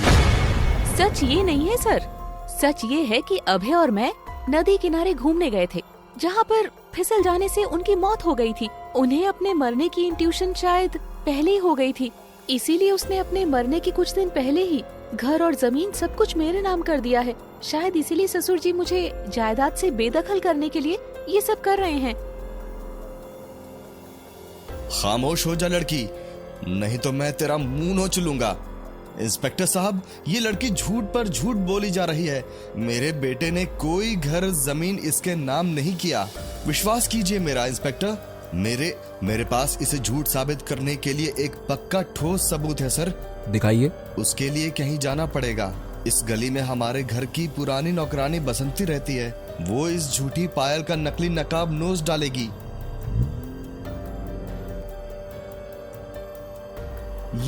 यहाँ तो ताला है। हमें भी दिख रहा है। रुको रुको रुको। जी साहब, ये बताओ, इस घर में जो लेडी रहती है बसंती, कहाँ मिलेगी वो? किसी ने आपको गलत बता दिया है साहब। अरे इस घर में तो क्या, इस पूरे गांव में बसंती नाम की कोई महिला नहीं रहती। चलिए मैं चलता हूँ साहब, राम राम। सर ये आदमी झूठ बोल रहा है सर। मैं खुद 2 बार उसे यहाँ छोड़ चुका हूँ। आपका भी कमाल है मनोहर जी। पायल झूठ बोल रही है, यहाँ रहने वाले लोग झूठ बोल रहे हैं। अरे मुझे तो लगता है कि 1-2 घंटे में आप हमें भी झूठा बोलने वाले हैं। ये किसका फोन है भाई? हाँ हेलो, क्या? ठीक है, जल्दी से अभी फोटो सेंड करो मुझे। तो मनोहर जी, बात ऐसी है कि शहर से बाहर जंगल में एक महिला की लाश मिली है। ये देखिए, आप इसे पहचानते हैं क्या? हाँ, ये तो बसंती है। किसने मारा इसे? अब ये तो जांच के बाद ही पता चलेगा कि बसंती का कातिल कौन है। सर, अगर बसंती यहीं रहती थी तो वो आदमी झूठ क्यों बोल गया कि यहाँ कोई बसंती नहीं रहती? वो जरूर क्रिमिनल्स का आदमी होगा। ये मामला जितना छोटा लग रहा था उतना है नहीं कामिनी जी। कुछ तो बड़ा चल रहा है। तो सर, मैं उस साइकिल वाले को पकड़ूं? कामिनी जी, वो परिंदा साइकिल पर था, जाने किस गली में मुड़ा होगा। अरे उसे पकड़ना मुश्किल है, आप छोड़िए उसे। चलिए पुलिस स्टेशन चलते हैं, वहां सोचते हैं कि आगे क्या करना है।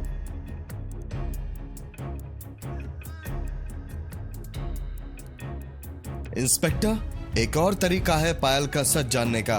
पायल रॉयल कंपनी में जॉब करती थी। मैं उसके मैनेजर जगन को कॉल करता हूँ, वो बता देगा कि ये पायल नकली है। 1 मिनट सर। जगन बेटा, मेरे बगल में जो लड़की खड़ी है, इसे पहचानते हो? ये आपकी बहू पायल है सर, और हमारी कंपनी की बेस्ट एम्प्लॉई है। क्यों, क्या हुआ? कोई नया खेल खेला जा रहा है क्या? हे भगवान, ये क्या हो रहा है? एक आदमी पूरी दुनिया खो दे सकता है, लेकिन माँ बाप को नहीं। इंस्पेक्टर, आप पायल के माता पिता को बुलाइए। उनके आते ही दूध का दूध, पानी का पानी हो जाएगा।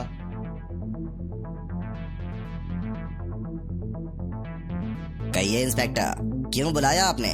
अरे पायल बेटा, समधी जी, आप दोनों यहाँ क्या कर रहे हैं? श्याम जी, ये क्या कह रहे हैं आप? मैं आपका समधी हूँ, ठीक है, पर ये आपकी बेटी पायल कैसे हुई? ये कैसा बेहुदा मजाक है मनोहर जी? पायल मेरी बेटी है तो बेटी है, कैसे हुई का क्या मतलब? ओह गॉड, नहीं नहीं नहीं, मैं पागल हो जाऊंगा। पता नहीं श्याम जी झूठ क्यों बोल रहे हैं, मैं समझ नहीं पा रहा हूँ। तो बात ऐसी है मनोहर जी कि आपने जितने भी लोगों को सामने लाया है उन सभी ने इन्हें ही पायल बताया है। अब आप भी मान जाइए कि यही पायल है और आप अपनी बहू के साथ खुशी से चैन से रहिए। क्या दिक्कत है? एक मिनट इंस्पेक्टर, मेरे पास एक और सबूत है। सुन लड़की, अगर तू सच में मेरे बेटे की पत्नी है तो मेरे बेटे के शरीर की कोई निशानी बता। अभय के दाहिनी जांघ पर एक बड़ा तिल था। उसके बाएं पैर के घुटने पर बचपन से ही रेड मार्क था। उसकी छाती पर एक कट का निशान था जो ब्लेड से खेलते हुए लग गया था। इतना काफी है या और कुछ भी बताऊं ससुर जी? मनोहर जी, इन्होंने जो कहा वो सही कहा। सही कहा, पर मैं अभी भी कहूँगा कि ये लड़की मेरी बहू पायल नहीं है। मनोहर जी, आपके पास और कोई ठोस सबूत है जिससे साबित हो सके कि ये असली पायल नहीं है? मेरे पास अभी भी एक आखिरी और सबसे ठोस सबूत है, और वो है पंडित गोपाल दास, जिसने अभय और पायल की शादी कराई थी। मैं उन्हें कॉल करता हूँ। हेलो पंडित जी, आप MG रोड पुलिस स्टेशन आ सकते हैं? जी जी जी। इंस्पेक्टर साहब, पंडित जी कल सुबह 9 बजे आ जाएंगे।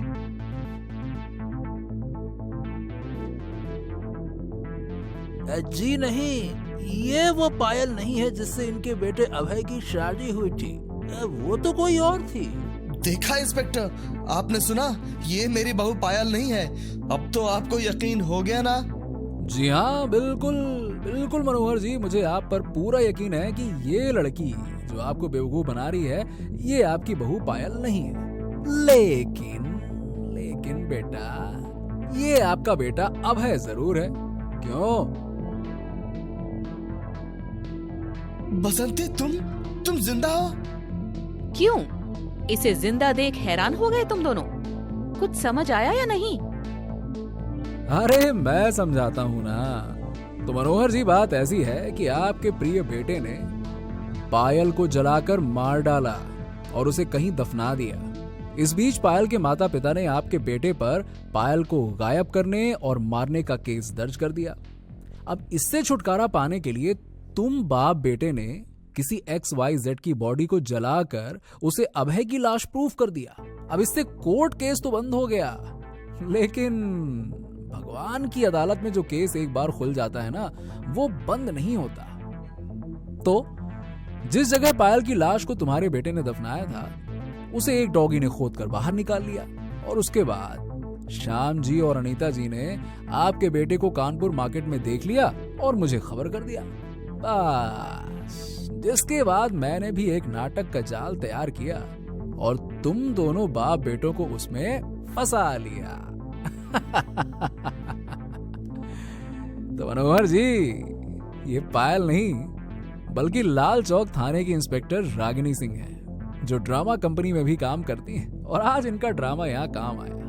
Well done Ragini, well done. Thank you.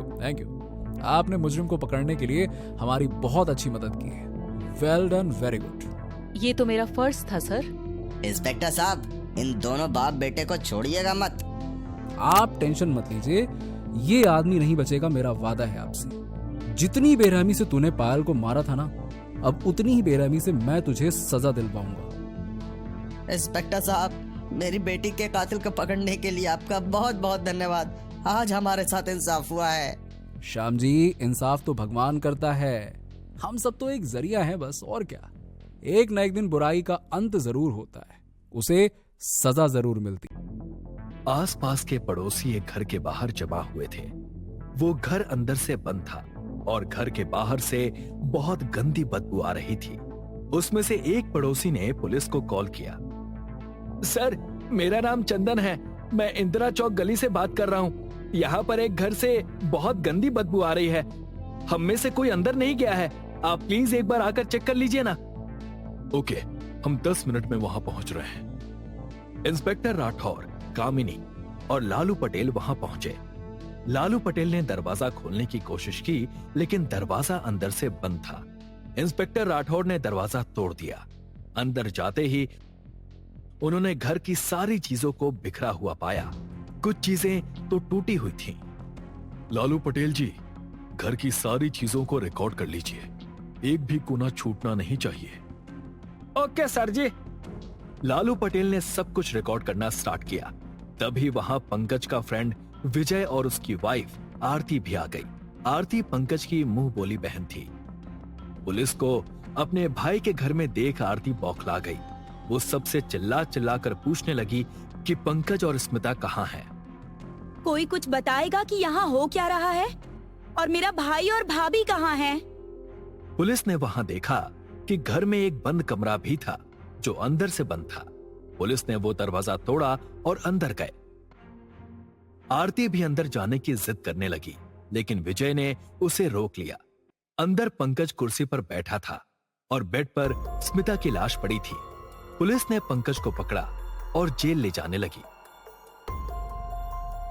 Jail में जाने के बाद पंकज एक ही बात बार बार बोलता रहा कि उसने स्मिता को नहीं मारा। मैंने नहीं मारा अपनी स्मिता को।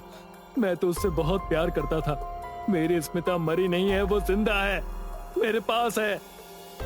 पंकज के दिमाग की हालत बहुत बिगड़ती जा रही थी। केस की छानबीन चल रही थी।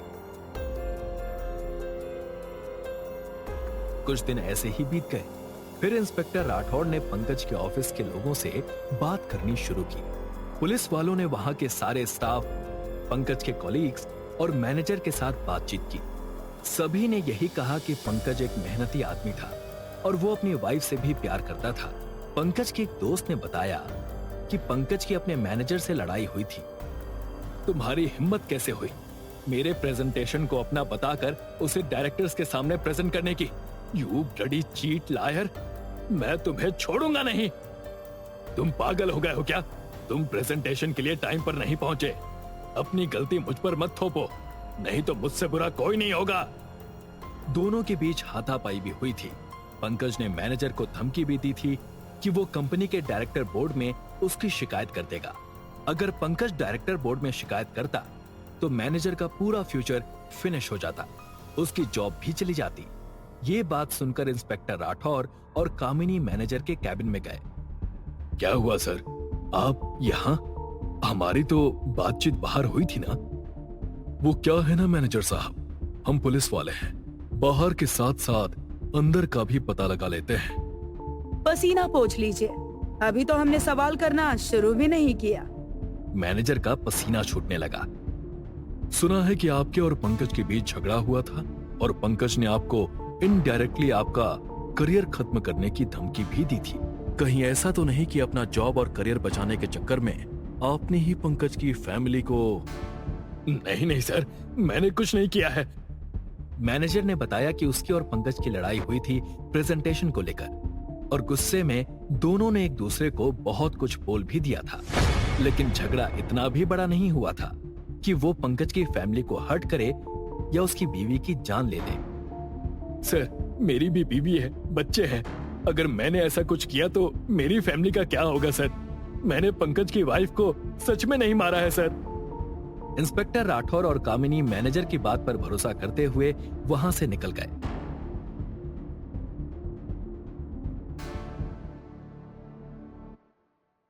सर, इतनी छानबीन के बाद भी कोई सुराग हाथ नहीं आ रहा है। कहीं हम इस केस में रास्ता तो नहीं भटक गए हैं? अगर रास्ता भटक गए हैं तो फिर से वहीं से शुरू करना होगा जहां से उसकी शुरुआत हुई थी। कामिनी समझ गई कि उसे क्या करना है। वो हवलदार लालू पटेल के साथ पंकज के घर गई। पंकज का घर रेस्ट्रिक्टेड था। कामिनी ने वहां छानबीन की, लेकिन उसे वहां कुछ नहीं मिला। ना ही दरवाजा तोड़ने की कोई निशानी थी और ना ही चोरी की कोई निशानी। मैडम जी, हमें तो यहाँ कुछ भी नहीं दिख रहा है। खूनी बहुत चालाक निकला, कोनो सबूत ही ना छोड़ा पीछे। कुछ ना कुछ तो जरूर होगा जो हमारी नजर से छूट रहा है। कामिनी और लालू पटेल वापस पुलिस स्टेशन लौट आए। इंस्पेक्टर राठौड़ ने पंकज से फिर से पूछताछ की, उसे टॉर्चर भी किया, लेकिन पंकज आखिर तक यही कहता रहा कि उसने स्मिता को नहीं मारा है। इन्वेस्टिगेशन के दौरान पता चला कि पंकज ने स्मिता के साथ मनाली जाने का प्लान किया था। स्मिता के मर्डर के 2 हफ्ते बाद ही उनकी एनिवर्सरी थी और पंकज ने स्मिता को सरप्राइज देने के लिए ये प्लान बनाया था। पुलिस को ये बात बहुत अजीब लगी कि अगर पंकज को स्मिता को मारना ही था तो उसने मनाली की 2 टिकटें क्यों बुक कराई थी। इस बात ने केस को एक अलग ही मोड़ दे दिया। सर, ये पंकज तो बहुत चालाक निकला। किसी को उस पर शक ना हो इसीलिए उसने पहले से ही स्मिता की मनाली की टिकट बुक कराई थी। कामिनी, हालात चाहे जो भी हो, हमें असली कातिल को पकड़ना है। इंस्पेक्टर राठौर और कामिनी ने पंकज के पड़ोसियों से बात की। सबने कहा कि स्मिता और पंकज दोनों ही अच्छे पति पत्नी थे। आस पड़ोस के लोगों से भी उनके ताल्लुकात बहुत अच्छे थे, लेकिन पड़ोस में रहने वाली शर्मिला नाम की औरत के साथ कुछ हफ्ते पहले स्मिता का झगड़ा हुआ था। इंस्पेक्टर राठौर और कामिनी शर्मिला के घर गए। शर्मिला घर में अकेली रहती थी, उसका डिवोर्स हो चुका था। पूछताछ के बाद शर्मिला ने बताया कि उसकी और स्मिता की कोई दुश्मनी नहीं थी, लेकिन शर्मिला उससे जलती थी कि पंकज उससे कितना प्यार करता है, वो दोनों एक दूसरे के साथ कितने खुश थे और शर्मिला के पति ने उसे छोड़ दिया था। इसीलिए वो स्मिता से जलती थी और छोटी छोटी बातों पर उससे चिढ़ती थी, लेकिन वो इतनी भी नहीं जलती थी कि वो स्मिता का खून कर दे। इंस्पेक्टर राठौर और कामिनी वहां से निकल आए। सर, मुझे तो शर्मिला की बातों पर भरोसा नहीं हो रहा है। मुझे लगता है कि शर्मिला ने ही स्मिता का खून किया होगा। इंसान के अंदर की जलन उससे कुछ भी करवा सकती है। बात तो सही है कामिनी, लेकिन आज एक बात कंफर्म हो गई। वो क्या सर? इंस्पेक्टर राठौर ने कोई जवाब नहीं दिया और पुलिस स्टेशन जाकर पंकज को जेल से बाहर निकाला, क्योंकि इतनी छानबीन करने के बाद भी पंकज के खिलाफ एक भी सबूत नहीं मिला था। बाद में इंस्पेक्टर राठौर ने वो रिकॉर्डिंग मंगवाई जो मर्डर की शुरुआत में लालू पटेल ने रिकॉर्ड की थी। वीडियो रिकॉर्डिंग देखने के बाद सब कुछ साफ हो गया। पुलिस विजय के घर पर गई और उसे पकड़ा। इंस्पेक्टर राठौर ने विजय को वो रिकॉर्डिंग दिखाई जिसमें वो आरती को अंदर जाने से रोक रहा था। तब, अंदर मत जाओ, तुम देख नहीं पाओगी स्मिता को ऐसे, मत जाओ अंदर, तुम नहीं देख पाओगी। इंस्पेक्टर राठौर ने पूछा कि जब हमने कमरे में किसी को जाने ही नहीं दिया था तो तुम्हें कैसे पता कि अंदर कुछ ऐसा है स्मिता के ही बारे में जो आरती देख नहीं पाएगी। बताओ सच क्या है, क्यों मारा तुमने स्मिता को, बताओ, नहीं तो हमें अपने तरीके से सच उगलवाना आता है। पुलिस के दबाव के बाद विजय ने बताया कि पंकज और वो अच्छे दोस्त थे। दोनों ने साथ में पढ़ाई की, साथ में कंपनी ज्वाइन की, लेकिन पंकज का 2 बार प्रमोशन हुआ और बाद में जब विजय स्मिता को प्रपोज करने वाला था तो उससे पहले पंकज ने स्मिता को प्रपोज किया था और स्मिता ने हाँ कह दी थी। बस तभी विजय ने ठान लिया था कि वो पंकज से उसकी सारी खुशियां छीन लेगा। मर्डर वाले दिन जब पंकज आरती से बात कर रहा था तब उसे पता चला कि स्मिता आज घर में अकेली है। इस मौके का फायदा उठाकर वो पंकज के घर गया।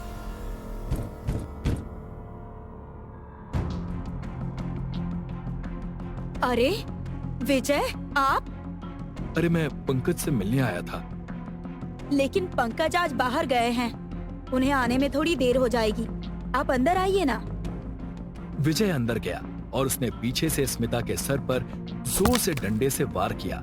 अंदरूनी चोट की वजह से स्मिता की मौत हो गई। फिर उसने स्मिता की लाश को उठाया और अंदर कमरे में बेड पर रख दिया।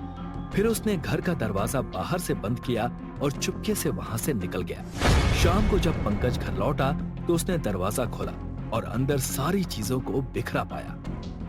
अपनी जलन की वजह से तुमने अपने ही दोस्त की जिंदगी बर्बाद कर दी, अब इसकी सजा जिंदगी भर भुगतो।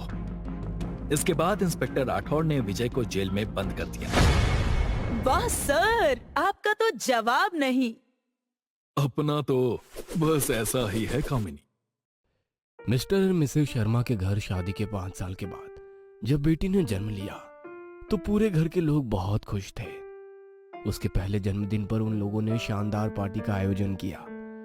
शहर के नामी गिरानी लोग उस पार्टी में आए हुए थे।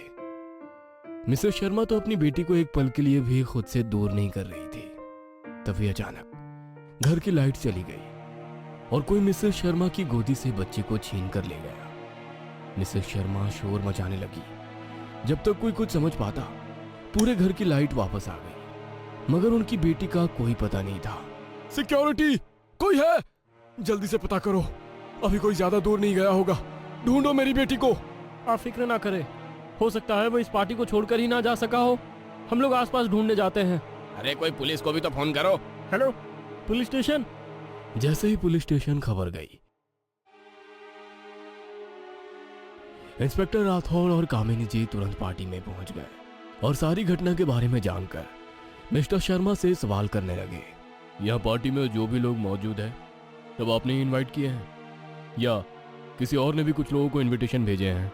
आप भी कैसी बातें कर रहे हैं सर? मेरी पार्टी है तो इनविटेशन भी मैं ही भेजूंगा ना। हमें सारे गेस्ट की लिस्ट चाहिए। गेस्ट की लिस्ट चाहिए? मतलब क्या है इसका? आप लोग हम पर शक कर रहे हैं?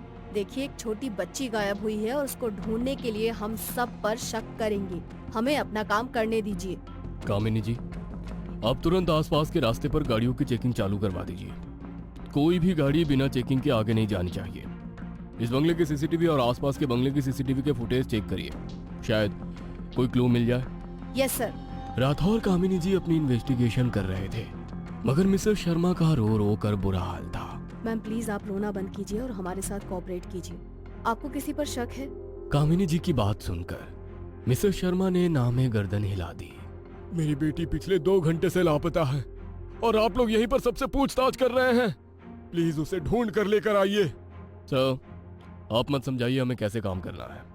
गाड़ियों की तलाशी में कुछ हासिल हुआ या आसपास के सीसीटीवी कैमरा में कोई फुटेज मिली?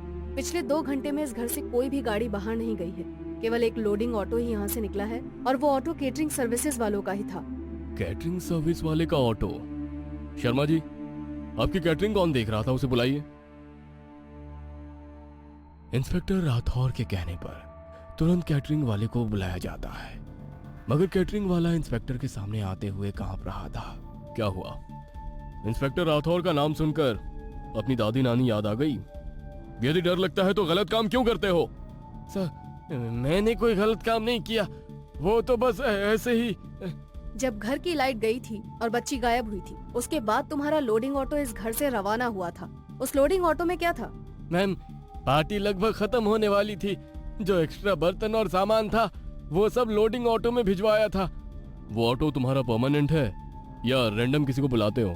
सर, वैसे तो हमारा परमानेंट ऑटो है, मगर कल वो खराब हो गया था, इस कारण उस ऑटो वाले ने अपने दोस्त को भेजा था।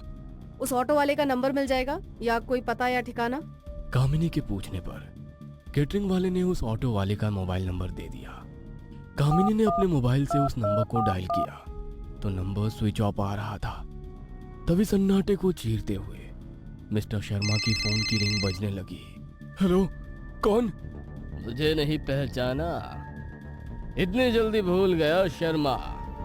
अपनी बेटी की खैरियत चाहता है तो अपने आसपास इकट्ठा हुई भीड़ को अपने अपने घर रवाना करो और इंस्पेक्टर को भी विदा करो, उसके बाद मुझसे बात करना।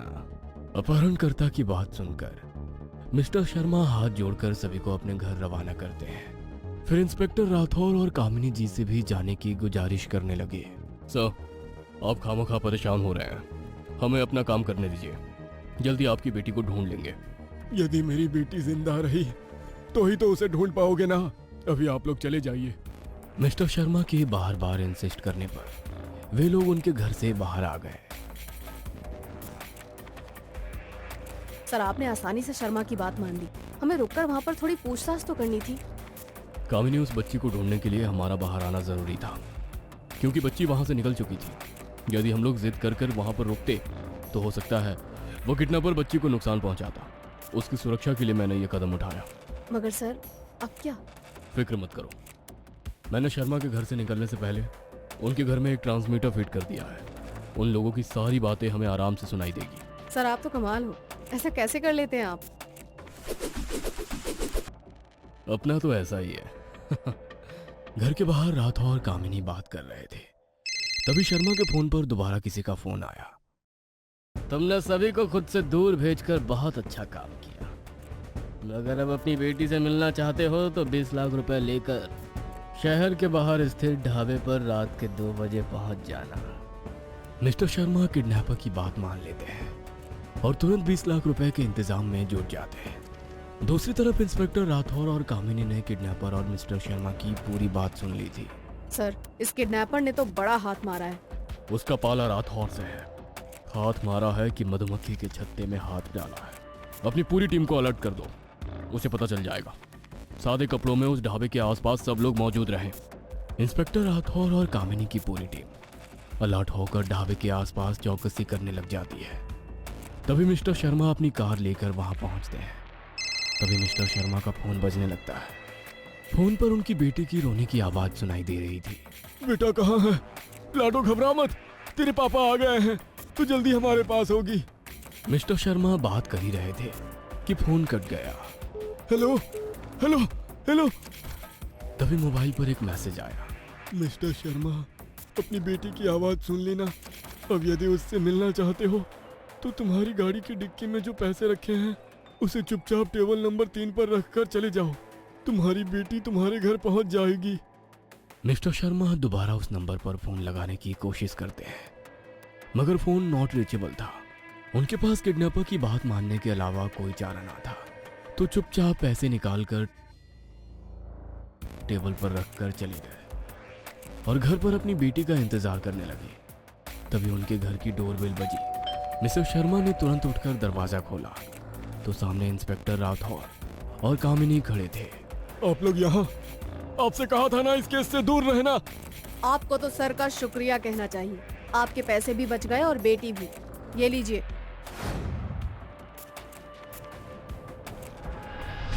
और ये रहा आपका गुनहगार।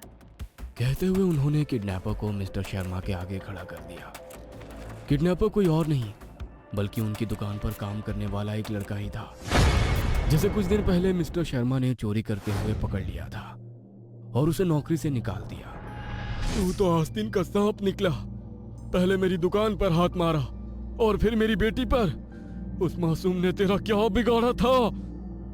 बिगाड़ा तो मेरी बेटी ने भी तेरा कुछ नहीं था, मगर जब मैंने उसके इलाज के लिए पैसे चोरी की तो तूने मुझे नौकरी से निकाल दिया। मेरे पास पैसे भी नहीं थे। मेरे हाथों में मेरी बेटी ने दम तोड़ दिया। तभी मैंने सोच लिया था कि बच्चे का दर्द क्या होता है तुझे अच्छे से समझाऊंगा, तुझसे पैसे भी ले लूंगा और बेटी भी नहीं दूंगा। मुझे नहीं पता था कि तूने अपनी बेटी के लिए चोरी की थी। अरे उसके इलाज के लिए पैसे मांग कर तो देखता, मैं ऐसे ही दे देता। मैंने तो तुझे सुधरने का एक मौका दिया था, इसलिए चोरी करने के बाद भी पुलिस स्टेशन नहीं भेजा, मगर तूने ही। कहते हुए गुस्से में मिस्टर शर्मा किडनैपर को मारने लगे। शर्मा जी बस कीजिए, अपने गुस्से पर कंट्रोल कीजिए। और तुम्हें अपनी बेटी की तकलीफ से गुजरने के बाद भी किसी और की बच्ची को तकलीफ देते हुए शर्म नहीं आई? अब तो तेरा फैसला कानून ही करेगा। चल चुपचाप। किसी भी केस को सॉल्व करने में आपका मुकाबला नहीं है सर, आप कमाल हो। अपना तो ऐसा ही है। कामिनी और इंस्पेक्टर राठौड़ अपने काम से शहर से बाहर जा रहे थे।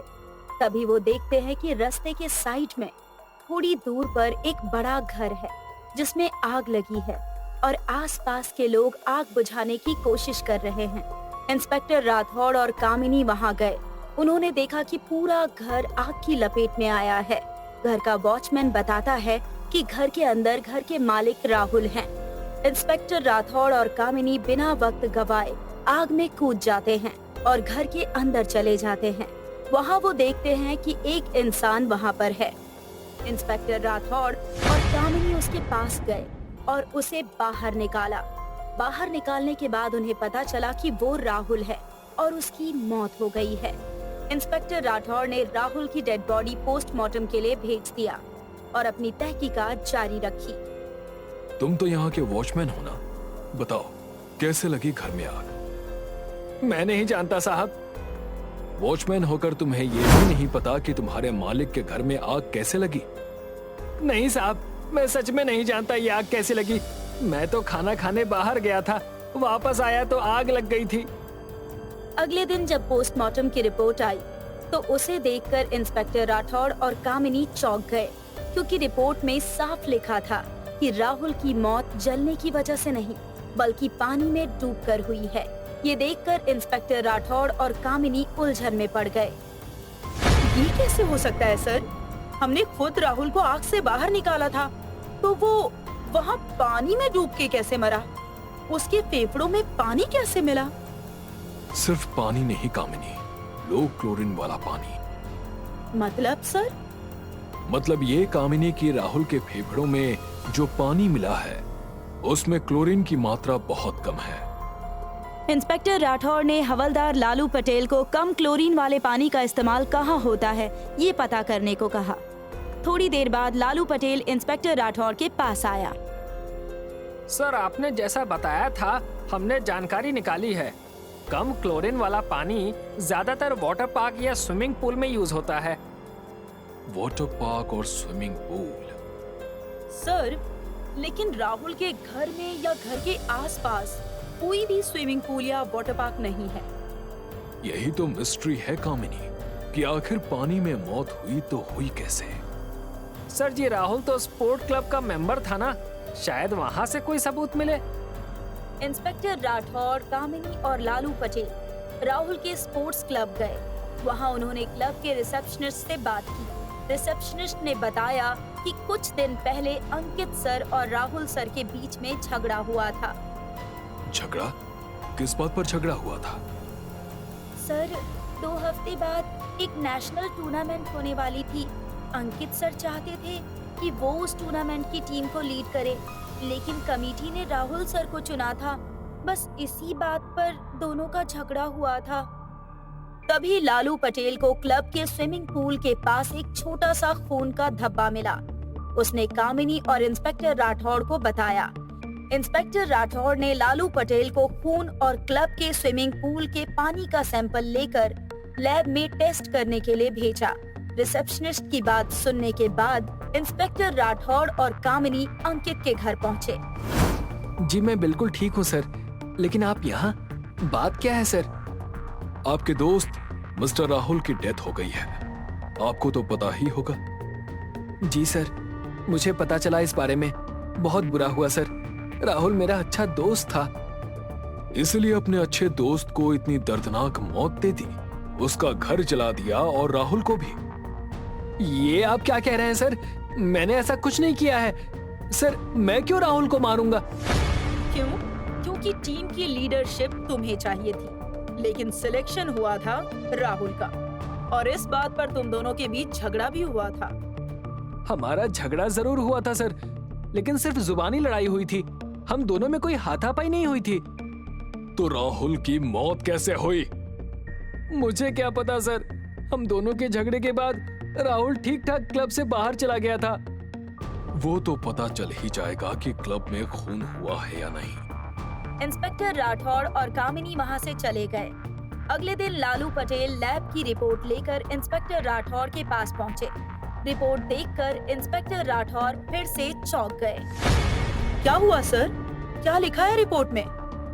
कामिनी, ये केस दिन पर दिन उलझता ही जा रहा है। राहुल की मौत क्लब के स्विमिंग पूल के पानी में नहीं हुई है। उसके फेफड़ों में मिला पानी और स्विमिंग पूल का पानी अलग अलग है। ऊपर से स्विमिंग पूल के पास मिला खून भी राहुल का नहीं है। अगर स्विमिंग पूल में भी राहुल की मौत नहीं हुई तो फिर कहाँ हुई है? इंस्पेक्टर राठौड़ ने क्लब में जाकर वहां की सीसीटीवी फुटेज चेक किए। उसमें साफ दिख रहा था कि अंकित और राहुल में कोई हाथापाई नहीं हुई है और राहुल क्लब के बाहर भी गया था।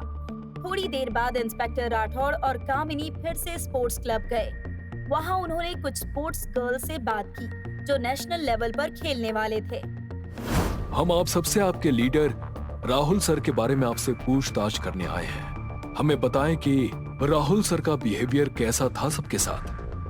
राहुल सर तो बहुत अच्छे थे सर, सबके साथ अच्छे से रहते थे।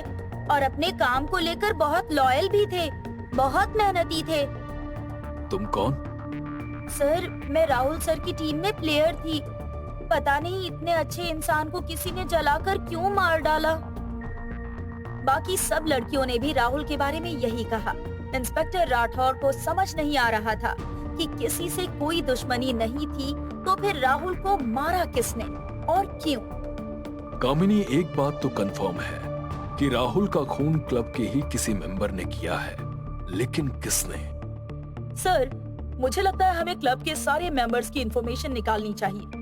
शायद पास्ट में कुछ छुपा हो। राइट कामिनी। लेकिन सर, हम ये सब पता कैसे लगाएंगे? क्लब में। इंस्पेक्टर राठौर और कामिनी क्लब पहुंचे और क्लब मेंबर्स के पुराने रिकॉर्ड्स चेक किए। तभी इंस्पेक्टर राठौर को एक senior citizen member mister Nand Kumar की फाइल मिली, जिन्होंने हाल ही में क्लब मेंबरशिप क्लोज किया था। राठौर ने रिसेप्शन पर जाकर नंद कुमार जी के बारे में इंफॉर्मेशन निकाली। वहां उन्हें पता चला कि नंद कुमार जी इस क्लब के बहुत पुराने मेंबर थे और वो आज भी क्लब के प्लेयर्स और सारे कमेटी मेंबर्स के कांटेक्ट में हैं। लेकिन कुछ दिन पहले राहुल सर कॉल पर नंद कुमार जी से झगड़ा कर रहे थे।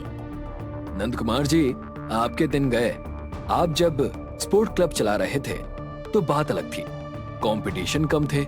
आज कितने कंपटीशन बढ़ गए हैं। आपने अपने हिसाब से क्लब चलाया, अब हमें अपने हिसाब से चलाने दीजिए। हमें मत सिखाइए कि हमें क्या करना चाहिए और क्या नहीं।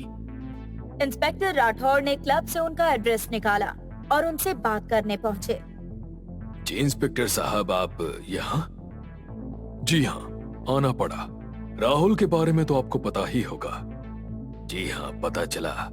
बहुत अच्छा लड़का था राहुल। अच्छा था तो आपका उससे झगड़ा क्यों हुआ था? जी, मेरा कोई झगड़ा नहीं हुआ था राहुल के साथ। अच्छा, अब झूठ बोलकर कोई फायदा नहीं है। हमें सब पता है आपका फोन पर झगड़ा हुआ था। छुपाने से सच नहीं छुपता। जी, मैं सच कह रहा हूँ, हमारा फोन पर झगड़ा हुआ था, लेकिन इतना नहीं कि मैं राहुल का खून कर दूं। मैं तो बूढ़ा हो गया हूँ, ठीक से चल भी नहीं पाता। किसी का खून क्या करूंगा। इंस्पेक्टर राठौर वहाँ से चले गए और अगले ही दिन वो नंद कुमार जी के पास पहुँचे और उन्हें अरेस्ट कर लिया। सर, आपने मुझे क्यों पकड़ा है? मैंने कुछ नहीं किया है। अच्छा, कुछ नहीं किया। तभी सामने उन्होंने प्रीति को देखा। प्रीति को देखकर नंद कुमार जी समझ गए कि पुलिस को सब सच पता चल गया है। हाँ, ये सच है कि राहुल सर को मैंने ही मारा है और ये बात नंद कुमार सर भी जानते थे। लेकिन तुमने ऐसा क्यों किया? क्योंकि राहुल लीडर के नाम पर एक धब्बा था। प्रीति ने बताया कि राहुल दूर से आई हुई गरीब घर की लड़कियों का फायदा उठाता था। जो लड़कियां क्लब की फीस नहीं भर पाती थी, वो उनसे अपने घर के सारे काम करवाता था। कपड़े धोना, झाड़ू पोछा करना, जैसे कि हम प्लेयर्स की कोई इज्जत ही ना हो। और ये बात जब नंद कुमार जी को पता चली तो उन्होंने इन सब का विरोध किया। जी हाँ, फोन पर मेरी बहस इसी बात पर हुई थी कि मैं राहुल को समझा रहा था कि वो जो भी कर रहा है वो गलत है, लेकिन उसने मेरी एक नहीं सुनी। गुस्से में एक दिन जब मैं उसके घर गई और उसका सच सामने लाने की धमकी दी तो वो नशे में था। उसने मुझे मारने की कोशिश की। हम दोनों में हाथापाई भी हुई और मैंने उसका सिर पकड़कर फिश टैंक में डुबोया, जिससे उसकी मौत हो गई। किसी को मुझ पर शक न हो, इसीलिए मैंने घर में आग लगा दी। लेकिन सर, आपको प्रीति पर शक कैसे हुआ? कामिनी, मैंने नंद कुमार और बाकी सभी के नंबर्स को ट्रैक किया था और उन रिकॉर्ड्स के मुताबिक कल शाम को प्रीति ने नंद कुमार जी को कॉल किया था। तुम घबराओ मत प्रीति, किसी को कुछ पता नहीं चलेगा कि राहुल को तुमने मारा है। तो बस मिल गया खूनी और सबूत। वाह सर, आपका जवाब नहीं। अपना तो ऐसा ही है कामिनी।